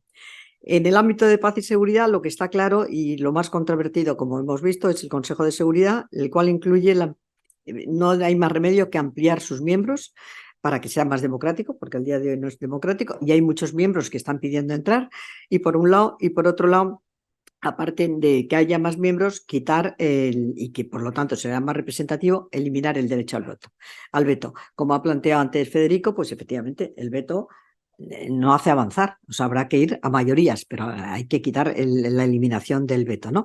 Bueno, esto significaría que, a ver si es verdad que la Declaración de Derechos Humanos que se hizo en 1945, pues en el siglo XXI hay que refundarlo, hay que ver cómo lo planteamos y el instrumento importante que es las Naciones Unidas, pues a través de la mayoría ampliar los miembros y quitar el veto, pues pueda ser importante. Dicho esto, es verdad que hemos avanzado mucho también. Hay un tema que es el derecho a la igualdad, en donde las mujeres, pues efectivamente hemos conseguido avanzar. O sea, el siglo XX ha sido un siglo muy importante para las mujeres, desde la conferencia de 1975 en México, que fue declarado el Año Internacional de la Mujer, en donde se empezaron a plantear las diferencias que había y los problemas de falta de igualdad entre hombres y mujeres, a la cuarta conferencia de 1995 de Beijing, en donde fue un hito muy importante, en donde a partir de ahí, pues yo creo que diferentes países, y desde luego España clarísimamente estuvo presente en esa conferencia y tuvimos una delegación importante, pero ahí empezamos a plantearnos del desarrollo de la igualdad entre los hombres y las mujeres. Eso no significa que, como os he dicho anteriormente, los derechos no están conseguidos y ya no se mueven, sino que estamos viendo como en algunos casos, como es el caso de Afganistán, por ejemplo, en donde yo recuerdo con la comisaria Bonino, Emma Bonino, pues planteamos una lucha aquí y una defensa de las mujeres de Afganistán, y sin embargo hay un retroceso, ¿no? O sea que los derechos humanos están avanzando, pero también se pueden retroceder, y hay en muchas partes del mundo que están retrocediendo. Y nosotros tampoco hemos conseguido muchísimos avances, pero nos falta mucho por conseguir, o sea, sigue sin haber una igualdad real, porque una cosa es la teoría y otra luego es al final la práctica. Bueno, yo creo que hemos avanzado también con la resolución de Naciones Unidas de 1325 de Mujeres, Paz y Seguridad. Y luego ha habido una sentencia que fue muy importante, que fue la sentencia del 2001 en el Tribunal Penal Internacional de la Yugoslavia, por la que por primera vez, pero eso no significa que lo hayamos exterminado, como en los acontecimientos acontecidos en Foca, en Bosnia, que era usar las violaciones como arma de guerra, ¿no? Bueno, pues conseguimos, yo ahí tuve la suerte que estuve presente en aquella comisión, porque trabajaba como MPDL en Bosnia, que efectivamente las violaciones sexuales es un arma de guerra y se consiguió meter en la Convención de Ginebra. Eso significa que en este momento, desgraciadamente, no está habiendo violaciones de muchísimas mujeres en las guerras que está habiendo, o que sigue existiendo la trata de mujeres, etcétera. Pues no, bueno, pero ha habido un avance teórico, pero hay que seguir luchando para que ese avance teórico se ponga. Por otro lado, podríamos plantearnos también una nueva situación que se plantea, por lo menos ya centrándonos en nuestro país, como es el problema de los grupos sociales más vulnerables, como son los emigrantes y los solicitantes de asilo. Es verdad que España es un país de los más garantistas, pero eso no significa que efectivamente la realidad que existe en este momento desde el punto de vista de los emigrantes, pues es una realidad muy triste, porque aunque efectivamente haya una legislación que te permita, sin embargo, no estamos avanzando tampoco en Europa, y eso se ha visto también la semana pasada, en que haya un avance en la legislación sobre lo que se llama el PEMA, ¿no? Sobre todo el tema del Pacto Europeo de Migración y Asilo. Bueno, pues ahí hay una conciencia en nuestras sociedades, desgraciadamente, de que efectivamente los emigrantes no vienen a quitar la sanidad, no vienen a quitar las casas, no vienen a quitar todo. Bueno, esto es una rumorología, pero esa rumorología pesa en la sociedad, ¿no? Y por otro lado, en muchas ocasiones, pues la legislación no se está cumpliendo. En el caso de asilo, que no solamente es que tengan derecho como los inmigrantes económicos, sino que está reconocido internacionalmente, que tenemos que darles trabajo y tenemos que darles vivienda, pues aunque eso está, La práctica que yo estoy viendo en mi organización como Movimiento por la Paz, pues que es el último caso que he visto, pues una señora que iba a parir, pues sin embargo estaba en la lista de espera porque no tenía papeles, o sea, a pesar de que estaba de solicitante de asilo. Por lo tanto, no hay una compensación o no hay una unión a veces entre lo que figura en la legislación y lo que tenemos que cumplir. No, bueno, yo creo que hay, vosotros, Valencia, ya en la década de este siglo, del siglo XXI, os habéis considerado como una ciudad multicultural, lo cual es un avance, ¿no? Pero esto en la práctica hay que ver cómo se pone y cómo se practica y cómo las instituciones lo hacen en realidad. Pero bueno, es una ciudad que por lo menos se ha declarado multicultural interesantemente, ¿no? Entonces yo creo que los derechos humanos no está bonito en este momento, pero sí que está en nuestras manos el crear voces críticas para que se promuevan los derechos humanos. Se mantengan las 3 generaciones anteriores, que son los derechos muy fundamentales, pero avancemos en la 4ª generación, ¿no? Y que efectivamente seamos capaces de apoyar a nuestro secretario general Guterres en Naciones Unidas para que haga esa refundación en el año 24, porque si no hay una refundación de Naciones Unidas, pues podemos hacer muchas declaraciones, pero evidentemente si sigue existiendo el veto, seguirán habiendo guerras como la que estamos presenciando en este momento entre Israel y la zona de Palestina, porque ya no es la zona de Gaza, es que es en Cisjordania, lo que está también ocurriendo. O sea, que los palestinos en el fondo... Algunos israelitas llaman que es un genocidio lo que están haciendo. Ayer oí una declaración de una israelita, pero yo no sé si es genocidio, pero sea lo que sea, es un exterminio de toda una población de mujeres, de niños que están viviendo allí. Por lo tanto, yo creo que hay que ir a esa refundación de Naciones Unidas. Y nada más, que muchísimas gracias porque me encuentro encantada. Veo aquí a muchos amigos y amigas que saben mucho más que yo, que trabajan por los derechos humanos. Veo algunas asociaciones que conozco desde hace tiempo, que me estoy encantada de estar aquí para verlas. Y por lo tanto, pues ellos son los que tienen la palabra. Muchísimas gracias a todas y a todos.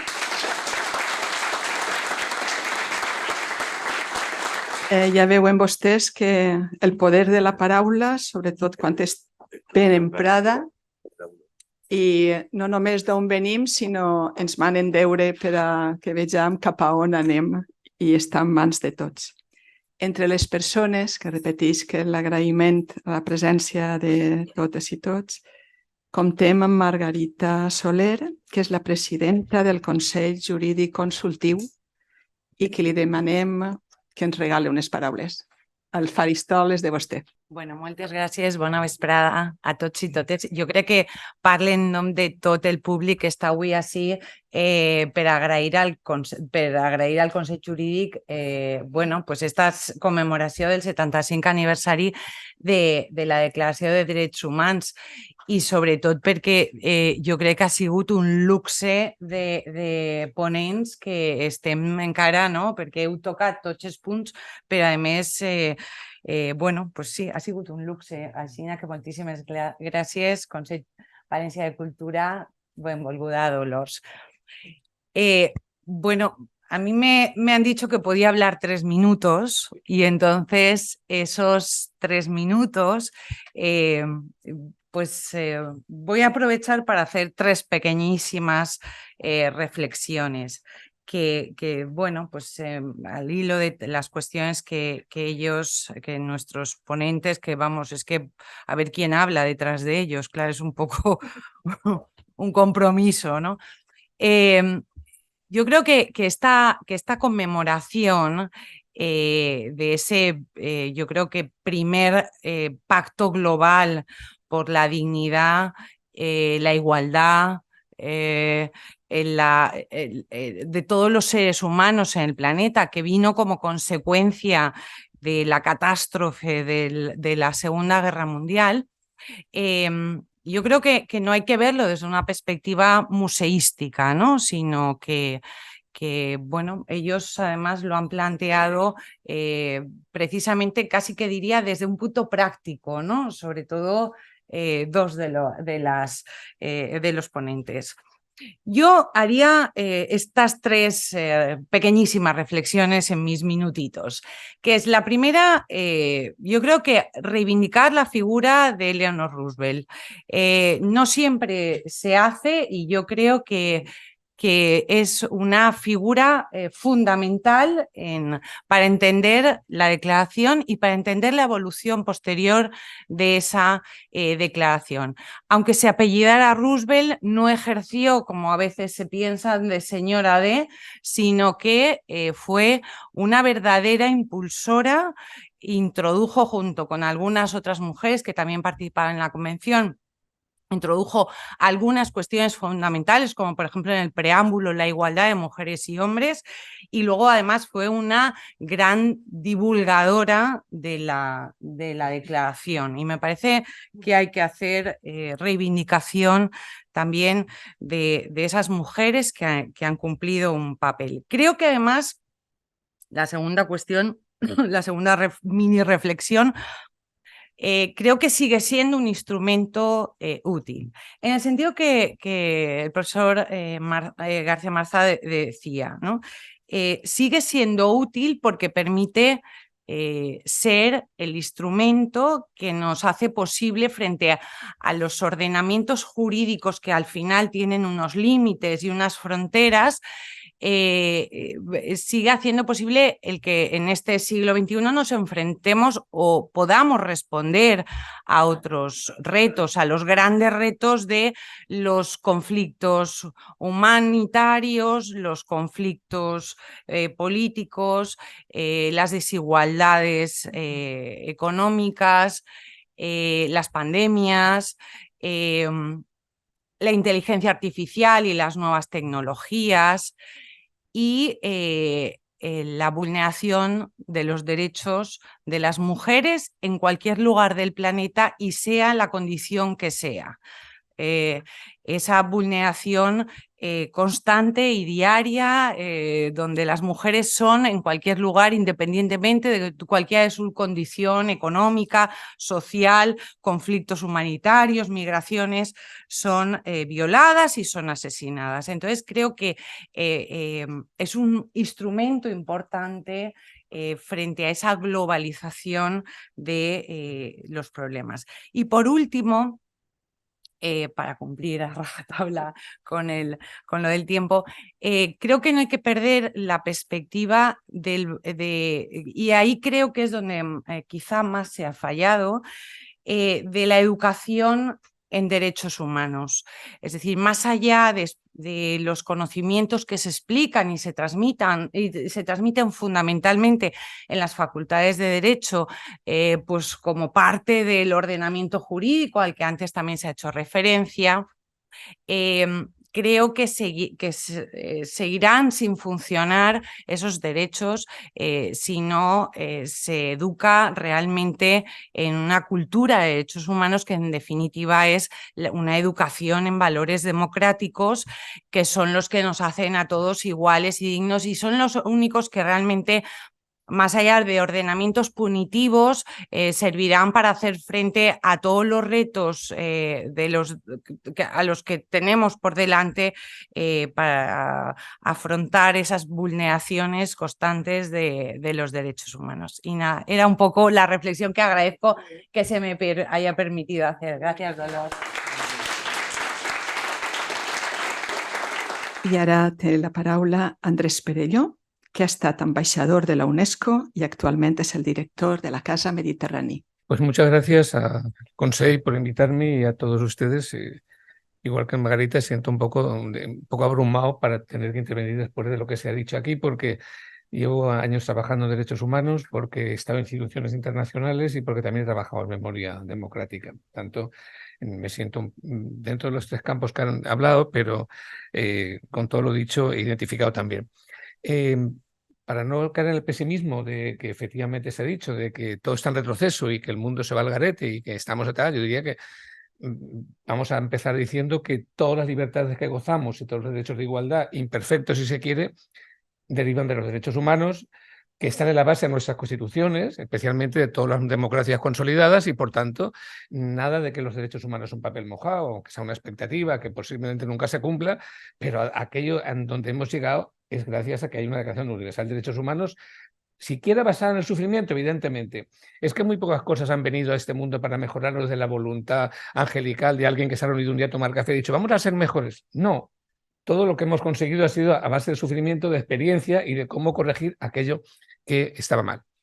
Dicho eso, si tuviéramos que reunirnos ahora en la ONU, diríamos nosotros, los pueblos del mundo, 75 años después de habernoslo propuesto, no hemos sido capaces de frenar las guerras en el mundo.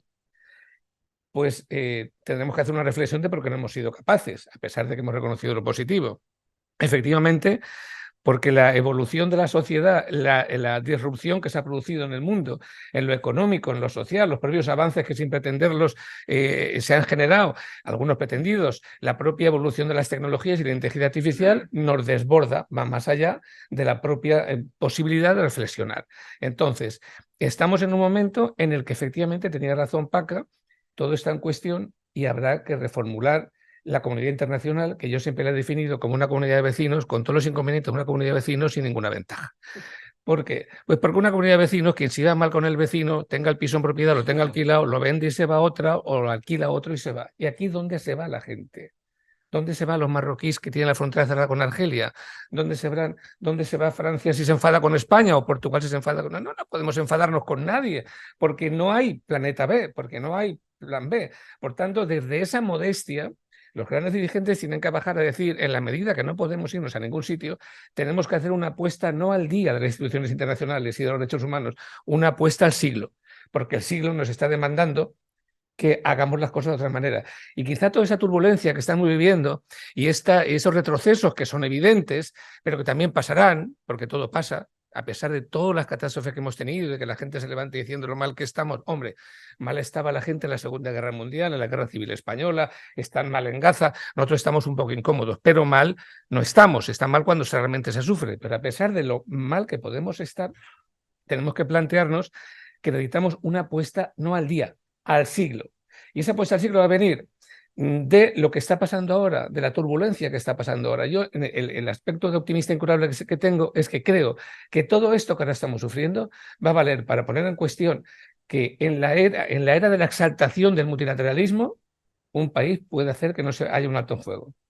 Por tanto, como decía Paca, el multilateralismo falla, porque no es un Estado un voto, porque existen vestigios antiguos que en su día seguramente harían falta, pero que han tenido que ser superados por la historia, por las generaciones que han venido después y por el momento en que vivimos. Por tanto, el derecho de veto efectivamente habrá que quitarlo o plantearlo como un veto para la paz, pero no un veto para que continúe la guerra. El multilateralismo falla cuando hay un país, por muy poderoso que sea este o sea en su día China por su posición económica, que podría ser con otro tipo de planteamientos, que puede vetar un alto fuego y puede, por tanto, permitir que este Mediterráneo siga siendo un Mediterráneo en llamas. Por tanto, efectivamente hay que cuestionar eso, hay que poner la ONU al siglo y, desde luego, hay que poner la Carta de los Derechos Humanos al siglo. Porque si bien nos ha traído hasta aquí, todos esos derechos que vamos colocando de generación en generación no son más que derechos que hay que colocar. Porque si los derechos sociales y económicos los separamos de los derechos básicos de las libertades, estamos impidiendo que la gente pueda vivir. O sea, ¿cómo se puede permitir en un mundo como el que tenemos que haya gente que tenga fortunas para vivir 700 vidas, sabiendo que solo va a vivir una, y haya gente que en el rato que ha empezado esta charla y va a acabar se haya muerto de hambre? ¿Hasta dónde llega la Declaración de Derechos Humanos si permitimos eso? Si permitimos que en el rato que estamos aquí haya gente muriendo de hambre, o gente operada sin anestesia en Palestina, es que es no solo es asco moral, es que es una vergüenza para ir con la cabeza baja como seres humanos, porque hay cerca de aquí otros seres humanos que se mueren mientras que otros en el mismo tiempo, con un ordenador delante, han transferido miles y miles de millones para la codicia del capital y la acumulación innecesaria. Y esto se tiene que cuestionar. Porque si los derechos económicos y sociales no están a la par que los derechos básicos de la libertad que gozamos, el mundo funciona de lado con una rueda grande por lo que van las teóricas libertades y con una pequeña que tiene que dar muchas más vueltas para superar la otra, que es la de los derechos sociales, y hace que el mundo coje. Y estamos en un mundo que cojea porque no se ha podido nivelar con las luchas que hemos llevado hasta ahora. Por tanto, y cierro, ¿dónde está? Posiblemente nosotros no lo consigamos, a pesar de que hemos trabajado mucho. ¿Dónde está el cuid de la cuestión? En que estos actos de celebración, como a la gente joven, a las nuevas generaciones les gusta más reivindicar que conmemorar, porque se conmemora el descubrimiento de América, pero en el mismo nivel no se puede conmemorar la Declaración de Derechos Humanos. La Declaración de Derechos Humanos hay que reivindicarla, no la podemos conmemorar, hay que reivindicarla. Y hay que reivindicarla en las escuelas, la tiene que reivindicar todo aquel que tiene un micrófono delante, que no solo son los políticos, son los educadores, los profesores de instituto, los que están escribiendo, los periodistas. Y si todo el mundo la reivindica y la gente joven entiende que esa reivindicación le va a garantizar el futuro, lograremos que se vuelva a poner en marcha, que aquellos que estamos defendiendo el avance de la sociedad toda la vida hagamos bien para ahí, paremos a aquellos que la quieren retroceder, que parece que se han envalentonado ahora y han llegado incluso a las jefaturas de los estados para parar la evolución del mundo. No podemos darlo por bueno, aunque el derecho a retroceder sea también un derecho de la libertad. Usted tiene un derecho a retroceder, pero yo voy a intentar conseguir mayorías para pararlo. Y eso se para con las nuevas generaciones, enseñándoles a reivindicar todo aquel que tenga un micrófono delante, para que al final esa suma de pequeñas voces, no solo la del que sale en la televisión un día, consiga una nueva mayoría que permita reivindicar los derechos, reformar la ONU y volver a seguir con el mundo que habíamos creído que tendríamos en el siglo XXI y que, por desgracia, en este primer cuarto de siglo nos está demostrando que se quiere parecer al XX, no en lo mejor, en todo lo peor, en las guerras y en los desastres. Así que, como todo pasa, yo soy optimista y si nos dedicamos, igual que hemos hecho aquí, a utilizar los micrófonos para reivindicar los derechos humanos, la guerra la ganaremos también en este sentido para positivo. Gracias. Continuem i li agraïm també la presència i el regal que ens farà també de les seues paraules a José Manuel Sánchez Patrón, que es profesor en la Universitat de València de Dret Internacional. Gràcies. Con la venia de la señora presidenta, queridos compañeros, queridos amigos, el jurista francés René Cassin, padre de la Declaración de Derechos Humanos, cuyos 75 aniversarios celebramos en el día de ayer, se sorprendería de la vigencia y de la proyección que continúa teniendo aquel texto de derechos básicos incorporado en una resolución del órgano asambleario de las Naciones Unidas, allá a finales de 1948. Aquella declaración programática ha alumbrado, poniendo en evidencia, barbaries, ultrajes, injusticias y abusos cometidos durante décadas. Aún en la actualidad, sigue ejerciendo de faro para académicos, jueces, abogados y activistas, defensores de los derechos fundamentales de la persona cuyas transgresiones no cesan. Basta con volver la vista atrás hasta hace tan solo unas semanas para atestiguar como espectadores de qué manera los derechos más elementales del individuo pueden ser vulnerados hasta el extremo en los llamados territorios palestinos ocupados. 75 años después de su adopción en el Palais de Chaillot, la Declaración Universal de los Derechos Humanos no solo sigue velando para que visualicemos las ofensas a la justicia, la igualdad, la libertad y la vida, sino que deberá seguir guiándonos para responder a los nuevos desafíos que plantean los avances que se están produciendo gracias al desarrollo exponencial de la investigación y de la tecnología y que se intensificarán en los años venideros.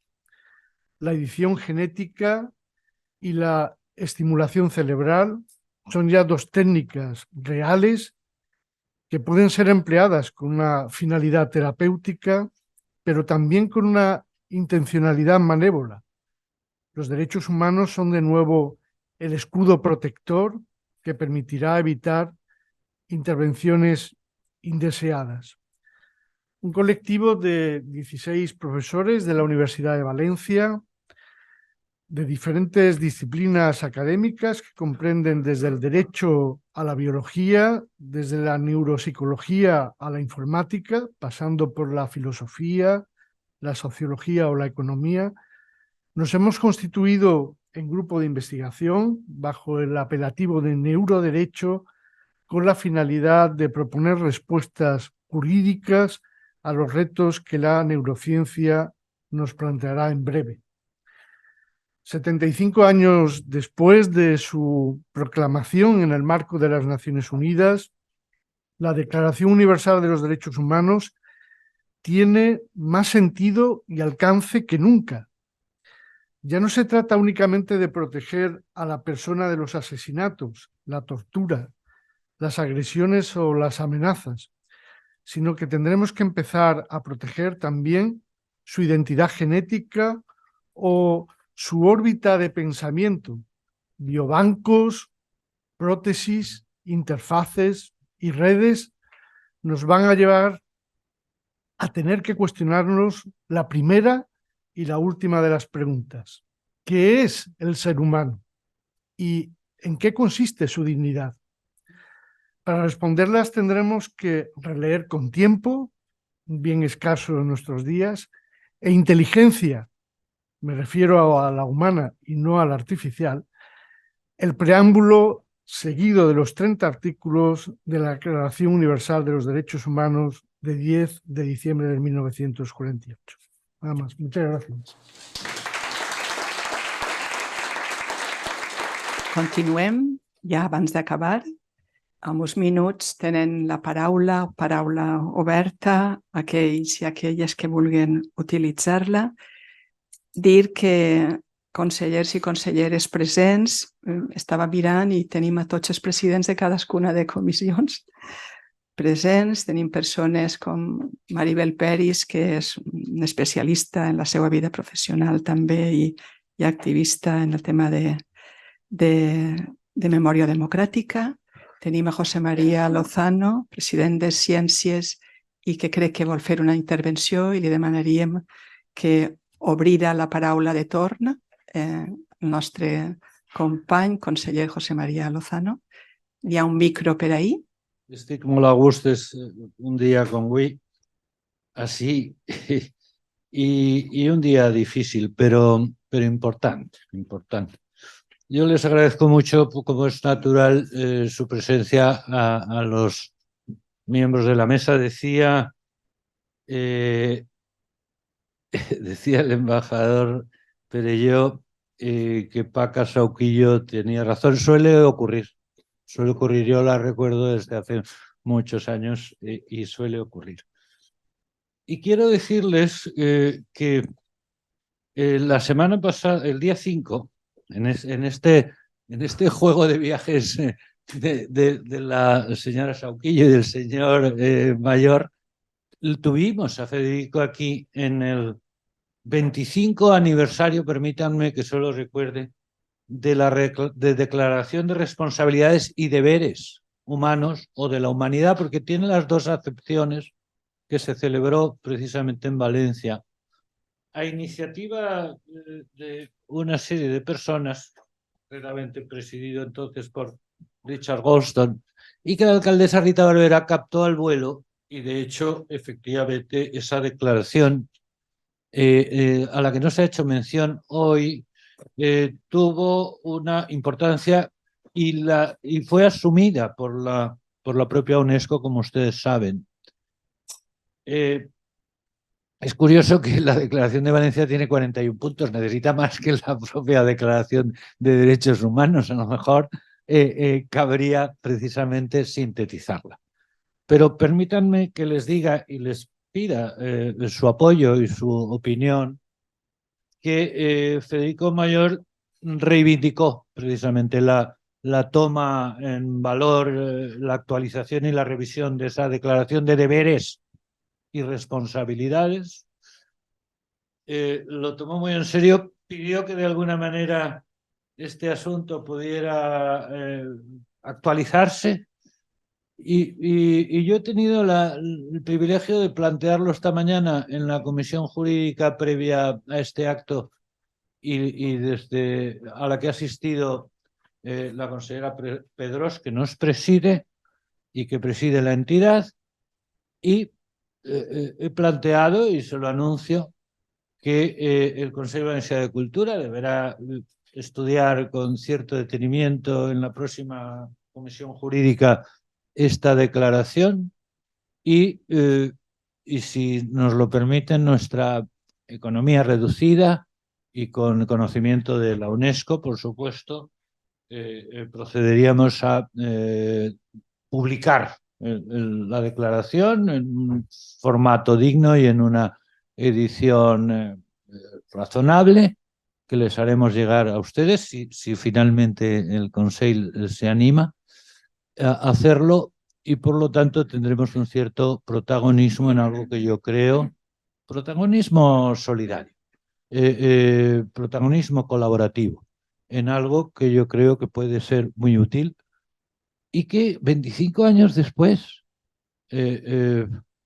seguimos hablando efectivamente de derechos humanos que no se cumplen y hablamos mucho menos de responsabilidades y de deberes humanos que en ocasiones sí se cumplen, porque las leyes obligan también a ello. Por lo tanto, aprovecho, les agradezco y agradezco mucho a la presidenta que me haya invitado a intervenir, porque me satisface trasladarles a todos ustedes esta información, sacar pecho por Valencia una vez más, recordar que estamos al pie del cañón y que, en palabras de Federico Mayor, Valencia puede ser de nuevo el foco internacional para la permanente sensibilización sobre los derechos humanos. Les estoy pidiendo su apoyo y les estoy pidiendo su opinión y su crítica, si lo hubiera. Muchas gracias.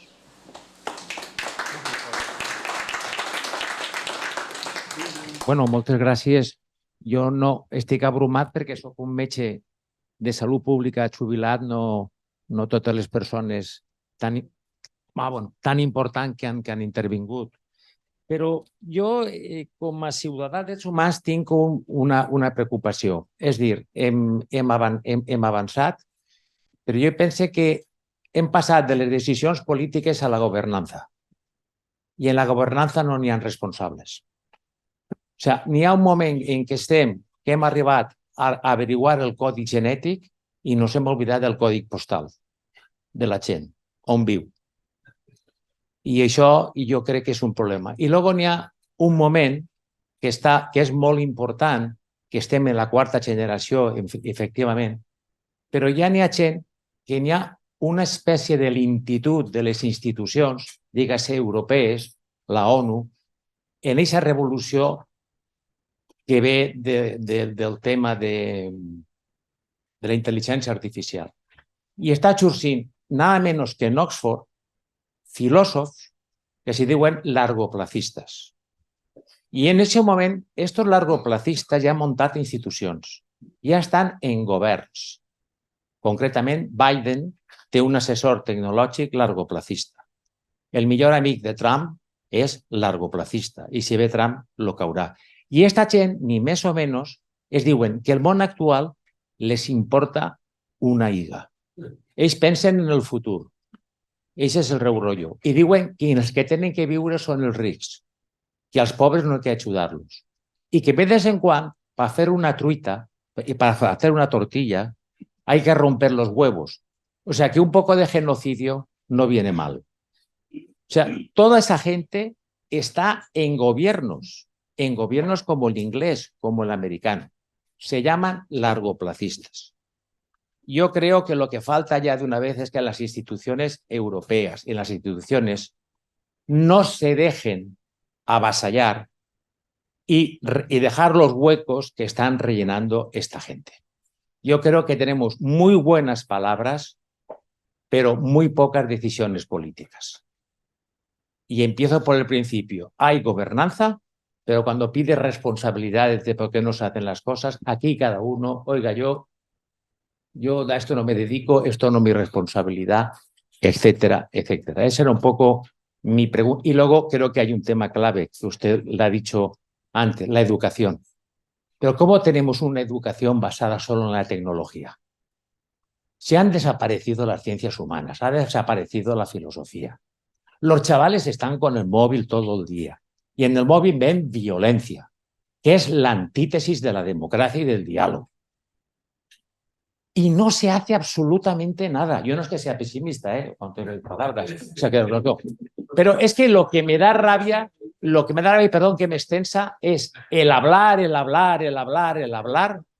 Llegan los sistemas educativos, llega el PP, yo lo quito porque el del PSOE no me ha gustado, llega el PSOE, yo no sé cuántos, y los chavales y las chavalas desorientados.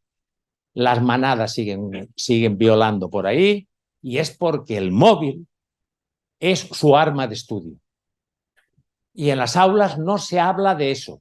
Estamos preparando a técnicos únicamente para favorecer a los largoplacistas.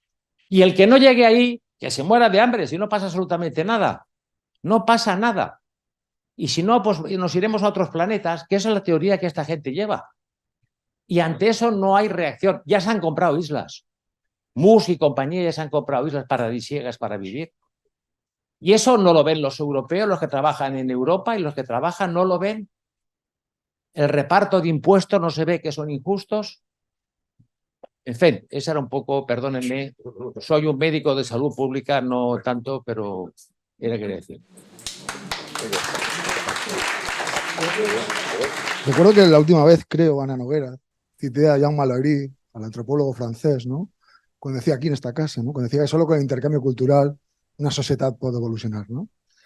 La realitat és que veient el que ha dit la professora Margarita Soler, l'ha escoltat atentament, no?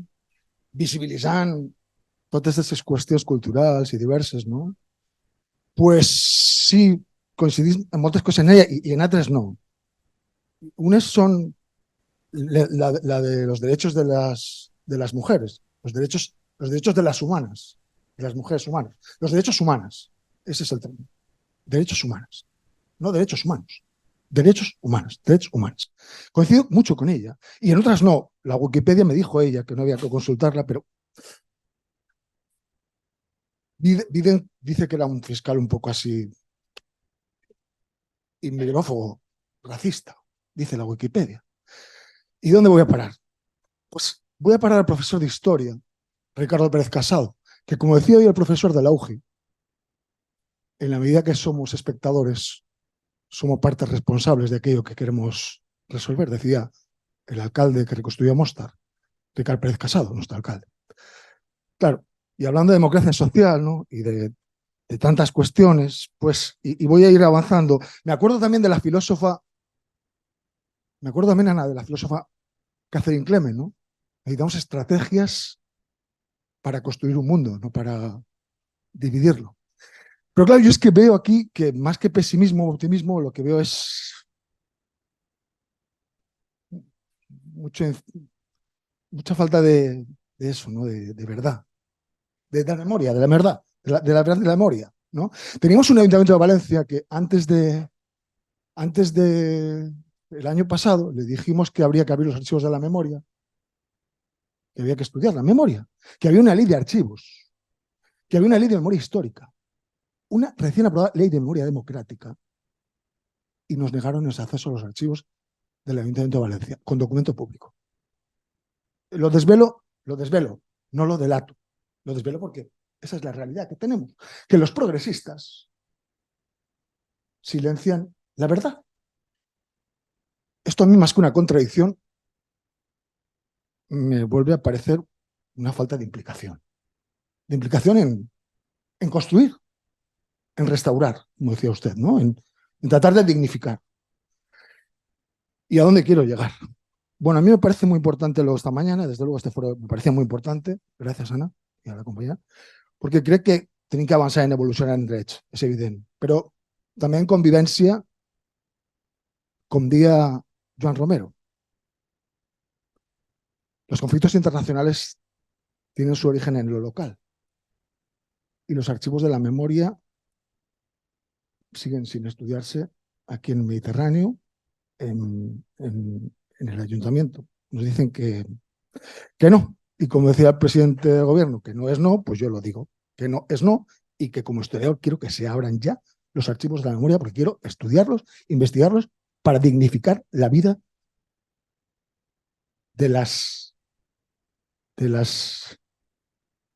que reivindican los derechos de las humanas. Eso es lo que quería plantear, era una reflexión a modo de interrogante y en todo caso, pues nada, que eso, cultura de paz. Bon dia, jo faré una pregunta senzilla. Em diuen Ricard Català, Gorgues. Estic vinculat al camp de l'educació social i de l'animació sociocultural. L'enhorabona per aquesta iniciativa al Consell Valencià de Cultura, per les intervencions fetes, perquè han compartit reflexions i han fet aportacions. La meva pregunta és molt senzilla, no sé si de resposta més difícil. Senzilla perquè passats estos 75 anys, la Declaració dels Drets Humans és inalterable, és a dir, els 30 articles que composen esta declaració, alguns d'ells haurien de revisar-se, modificar-se, completar-se. És veritat que en la seva redacció era prevalent la mirada del nord front a la mirada del sud, de les mirades del sud, en aquesta redacció. Ahí deixo la pregunta i per a qualsevol de les persones que composen la taula. Pues yo me quedo bastante con la idea de Margarita Soler, en el sentido que las organizaciones internacionales, posteriormente el derecho de la Unión Europea, anteriormente el derecho internacional público, pues comparten esa idea tras la Segunda Guerra Mundial de la paz mundial. Es decir, ya sea en Europa, ya sea en América, hay cosas que no pueden volver a suceder. Instituyamos organismos institucionales, organizaciones nacionales, internacionales, ámbito continental, pero también ámbito regional, ámbito local, tiene mucho peso también Iberoamérica o el mundo árabe, las organizaciones institucionales, y con esa idea de antes de una nueva guerra, que no venga la Tercera Guerra Mundial, fue la mundial. ¿Qué pasó cuando dejó de denominarse la mundial? Pasó a ser la Primera Guerra Mundial en el momento en que hubo una Segunda Guerra Mundial. Y la idea, pues obviamente, es que no exista una tercera guerra mundial, y lo han comentado por aquí. Sentémonos a hablar antes de comenzar una guerra, una batalla, una lesa humanidad, un crimen. Para saber si algo es delito, pues tiene que ser enjuiciado. Tenemos los juicios de Nuremberg, que se realizaron más o menos en unidad de acto, que si bien es cierto partían de los Estados Unidos, era importante que se celebraran en Centro Europa, y de ahí, pues, además de unos principios, una sentencia con carácter firme, ejecutivo, puesto que fueron penas de muerte a mandatarios del nazismo, sirvieron también de reflexión para conocer lo ocurrido y darle un estatus de derecho. Yo creo que las declaraciones, no lo creo yo, esto desde el origen del derecho, nos podemos remontar a la cultura clásica, a la antigua Roma, a la antigua Grecia. Las reformas se producen, claro que sí, se producen conforme avanza la sociedad. Podemos reformar unos estatutos en tanto en cuanto, pues, por un lado tengan un órgano o una reflexión jurídica que lo ampare, y por otro lado la sociedad lo demande. Podemos decir que las organizaciones nacionales han conseguido un objetivo, pues en gran medida sí, no hay Tercera Guerra Mundial. Podemos decir, como decía Perelló, que esto es un sistema imperfecto. Pues claro que es un sistema imperfecto. Pero con todo ello estamos viviendo una situación en este mundo desde el año pasado en Ucrania o actualmente en Cisjordania, que en ningún momento pensamos que esto volviera a ocurrir o volviera a ser posible. Tenemos los organismos internacionales, seguramente dentro de unos años habrá un tribunal ad hoc que entre a resolver sobre los crímenes de lesa humanidad, los crímenes de guerra. Por cierto, recuerdo que la pena de muerte en España, según la Constitución, en tiempos de guerra se puede llegar a realizar. Es decir, ¿nos queda mucho por reformar? Seguro. ¿Es necesario reformar? Claro que sí. Pero con todo ello siempre tenemos que respetar el espíritu de los derechos humanos, del derecho internacional, del derecho penal, que son tres patas que están muy, muy, muy relacionadas. Y yo, como abogado, por supuesto que siempre voy a ser reformista, pero hagámoslo de una manera concreta, correcta y enfocado, como ya he dicho antes, a que hay cosas que no pueden volver a ocurrir. Bueno, a mí me pareció muy interesante. Me gusta mucho la intervención de Margarita, porque es verdad, nos ha planteado un poco el papel que en su momento jugó una mujer como era la mujer de Roosevelt, pero que no era como mujer de Roosevelt, sino lo que ella pensaba, ¿no? Y lo divulgaba. eso nos tiene que hacer pensar a muchas de nosotras mujeres que pensamos que prácticamente empezamos hoy el feminismo y no es verdad. O sea, ha habido muchas mujeres que nos han adelantado y que han sido las pioneras de que nosotras hayamos luchado por la igualdad. O sea, que en ese sentido, pues tenemos que reivindicarlas y hacer lo que ellas hicieron, divulgar y tomar el tema en nuestras manos. Me ha gustado también mucho pues, la intervención que ha habido de Andrés Perello Lozano, que ha planteado la intervención en este centro, que me parece que es interesante, que es un centro precisamente de la cultura, que por lo tanto lo que tiene que plantearse es hacer esto extensivo en esta ciudad tan importante como y en esta comunidad como es Valencia. Bueno, yo creo que se han dicho cosas tan importantes como que el tema fundamental es la educación. Y eso está claro que estamos fallando. Estamos fallando en el tema educativo y que estamos planteando una educación no en valores, o sea, sino que estamos planteando más bien en plan técnico, que la gente sepa muchas matemáticas, que sean muy buenos científicos, pero evidentemente habría que reivindicar lo que significa una educación en valores. Y yo creo que ahí tendríamos que ponernos todos de acuerdo. A mí me parece que en este momento estamos en un momento de polarización española, pero polarización mundial. O sea, que no es únicamente en España, esto lo estás viendo en cualquier país que lo estudies, te das cuenta que hay polarizaciones entre unos y otros y que a veces esa polarización lo único que lleva es a crispación, pero no lleva a solucionar los problemas. Entonces yo creo que nosotros ya, porque claro, no podemos solucionar el mundo general, podemos apoyar a Antonio Guterres para que haga la refundación de Naciones Unidas, pero lo que tenemos que hacer es centrarnos en lo que nosotros podemos hacer. ¿Qué podemos hacer? Pues en nuestra pequeña escala, municipal, autonómica y en España, bueno, pues intentar efectivamente que haya una igualdad, que haya un pluralismo y que efectivamente haya una democracia sin crispación. Y en ese sentido yo creo que tenemos, o sea, la vida política la solucionamos los que la formamos, o sea, a veces la dejamos únicamente en los que están gobernando, pero no es así, o sea, teníamos nosotros que en nuestra pequeña escala, pues introducir también eso, no crispación, sino al contrario, debates, discusión. A mí en ese sentido me parece que está siendo muy interesante aquí. Seguramente no todos pensamos igual en muchos temas, pero sin embargo nos estamos escuchando, nos estamos aportando, ¿no? Bueno, pues a mí me parece que eso es lo que podemos intentar hacer. Está claro que evidentemente hay temas que van más avanzados que las declaraciones, y ha habido alguien que también ha dicho, bueno, muchas declaraciones, pero luego, ¿qué pasa en la práctica? Pues es verdad, o sea, muchas declaraciones, pero lo que hay que hacer es aplicarlo.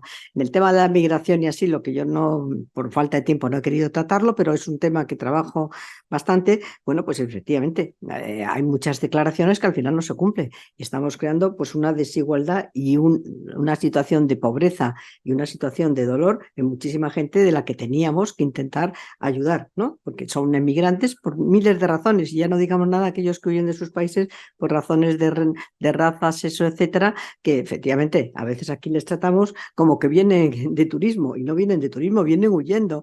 Bueno, pues todos esos temas yo creo que sí que están en nuestras manos y yo creo que ahí podemos hacer mucho, que es lo que podemos intentar, aparte de apoyar para que efectivamente pues haya instrumentos importantes y que la tecnología no vaya más avanzada de lo que nosotros no podamos controlar. Nosotros ahora, yo estoy en la sección de Derechos Civiles del Ateneo de Madrid, y entonces el otro día hemos estado precisamente con la inteligencia artificial y lo que esto está planteando, los problemas que se pueden plantear y sobre todo también para las generaciones nuevas. Bueno, pues yo creo que tendríamos que ir avanzando en temas que no sean ellos los que nos avancen a nosotros, sino que estén al servicio de la dignidad humana. Y bueno, yo he aprendido mucho esta mañana escuchando a todos ustedes, o sea que muchísimas gracias por haberles escuchado porque me parece que ha sido muy interesante. Voy a responder a un concepto que ha aparecido en casi todas las preguntas y también en las breves exposiciones, el concepto de responsabilidad. Y yo creo que para responder a la pregunta ¿qué hacer?, hay que pensar, a ver si me explico bien, una especie de una nueva distribución de la responsabilidad. O sea, no podemos dejar todo el ámbito de los problemas en manos de los políticos y las políticas. Hay que implicarse. Y entonces nosotros cuando hablamos de una nueva distribución, yo pienso en 3 niveles. Claro que la gobernanza tiene responsables. O sea, lo que pasa es que no están visibles, ni son los que deberían ser. La gobernanza está en manos hoy de 8 empresas multinacionales, de 8 plataformas. ¿Ah? Y ahí yo no he elegido Zuckerberg, nadie me ha pedido mi opinión. Es decir, claro que hay responsables, lo que pasa es que no responden de su poder. Ahí está la cuestión. Yo vería 3 niveles de distribución de la responsabilidad muy rápido. Primer nivel, el global. El global, efectivamente, estamos fallando. Estamos fallando en las instituciones globales que habíamos definido. Eso que está pasando, cuidado, eso es más peligroso, que están perdiendo credibilidad. El único poder que tiene la ONU es un poder moral. no jurídico, ¿no? Vamos, que sí que efectivamente ha dado algún paso, ¿no? Algún paso. Pero entonces, ¿qué ocurre con ese famoso poder moral? Que se pierde automáticamente cuando se pierde la credibilidad o la legitimidad. Con la votación de Estados Unidos, por ejemplo, dice, ¿eso qué es? ¿No? Primero, globalmente tendríamos que enfrentarnos a un nuevo diseño institucional de las instituciones que tenemos, ¿no? Eso global. Habría que buscar un orden cosmopolita. O sea, no una democracia mundial, porque eso parece un poco exagerado, pero sí que habría que buscar a una especie de orden cosmopolita que afectara a todos los países. Europa es un primer paso. También las regiones de las que vamos aquí se podía ir sumando, me parece muy buena idea, pues se van sumando estados, etcétera. Pero cuidado también aquí en un nivel global, y termino enseguida, cuidado en confundir. Solamente por primera vez en la historia, en los ODS ha aparecido la empresa. Los pueblos, ¿qué los pueblos? Es decir, no están mandando los pueblos, ¿no? Entonces, claro, por primera vez, insisto, en un desarrollo de los derechos humanos, como son los Objetivos de Desarrollo Sostenible, por primera vez se llama directamente a la empresa como actor. Hemos tardado en darnos cuenta, ¿no? Entonces, claro, ¿qué ocurre? ¿Cómo podemos gestionar? ¿Es una democracia lo que tenemos, una postdemocracia que dicen algunos? Es también la democracia, segundo nivel, y voy muy rápido, en el nivel institucional, el nivel de por ejemplo, de nuestras democracias. Ya está bien de confundir democracia con política. La democracia no es solo política. La democracia es Estado más sociedad civil. Las empresas, las universidades. Pero si hoy en día para hacer un proyecto de investigación hay que decir sencillamente que vamos a hacer inteligencia artificial y vamos a ser competitivos. Hasta los de ética nos toca decir eso. ¿Verdad? Pero no reciben un duro. No, claro, ahí hay efectivamente una espiral del silencio muy fuerte, no solamente en el nivel educativo básico, sino en la propia universidad. Si quieres investigar, ya lo sabes. Pon inteligencia artificial, competitividad y eficiencia, que ahora se llama sostenibilidad. Si estos 4 conceptos bien manejados, tienes proyecto de investigación. La sociedad civil no significa que hay que estar en contra de los políticos, no, hay que complementar la tarea de los políticos. Este es un ejemplo de sociedad civil, el Consejo Valenciano de Cultura. Es decir, entonces, o cualquier otro organismo, organización mundial preocupada, eso es sociedad civil. Pero también es sociedad civil la educación. Y ahí está otra vez en la clave. La educación, no nacemos nada. No nacemos tampoco egoístas, es mentira. Ni nacemos egoístas, ni nacemos buenas personas, nada. Nos hacemos. Y claro, nos hacemos es la educación. Y eso es tan importante como, insisto, es que incluso en la política, antes Hobbes, ¿no? Nuestros amigos del realismo político decían, no, que nacemos lobo, el hombre es un lobo para el hombre. Oiga, pues no, al revés. Hoy en día los neurocientíficos están diciendo que no, que somos el animal ultrasocial, el animal más social que existe, ¿no? en esta naturaleza. Por lo tanto, aprovechemos esto. Y por último, el último nivel, el individual. El gran problema de la inteligencia artificial es la comodidad de los usuarios. Hay gente que no tiene más remedio, pero ¿por qué está el móvil, que es hoy en día, ¿no? Casi como hace 20 años, eran 20 ordenadores en una habitación, eso es móvil. Lógicamente no podemos parar si no hay educación y si no nos damos cuenta que alguien tiene que regular el uso del móvil y que la educación no corresponde solo a las escuelas, también a los padres. Tenemos todos que tener una ciudadanía digital, o una ciudadanía como queréis llamarlos, pero no decir, vale, pues yo cojo el móvil y ya está, ¿no? No sé, hay que hacer la distribución de la responsabilidad significa que no solamente la tienen los políticos, también lo tienen los ciudadanos y también lo tiene la sociedad civil. Si conseguimos aunar los tres, yo creo que igual conseguimos algo. Eso és el que queria dir. Ens anem a casa amb les reflexions, amb la feina manada per gent que en sap, amb totes les aportacions que s'han fet. És un luxe i quan el Consell Valencià de Cultura s'obri i s'ompli de saviesa i de bona voluntat, i sim tots millors sobretot. Bueno, agrair a tots vostès, a la taula, i per tancar, jo paraules meues ja no, perquè després de tot el que s'ha dit, jo no tinc paraules tan ben mesurades, paraules de la UNESCO, que en el preàmbul de la Constitució de la UNESCO proclama literalment: puesto que las guerras nacen en la mente de los hombres, es en la mente de los hombres donde deben erigirse los baluartes de la paz. si volem, ho podem aconseguir. Gràcies.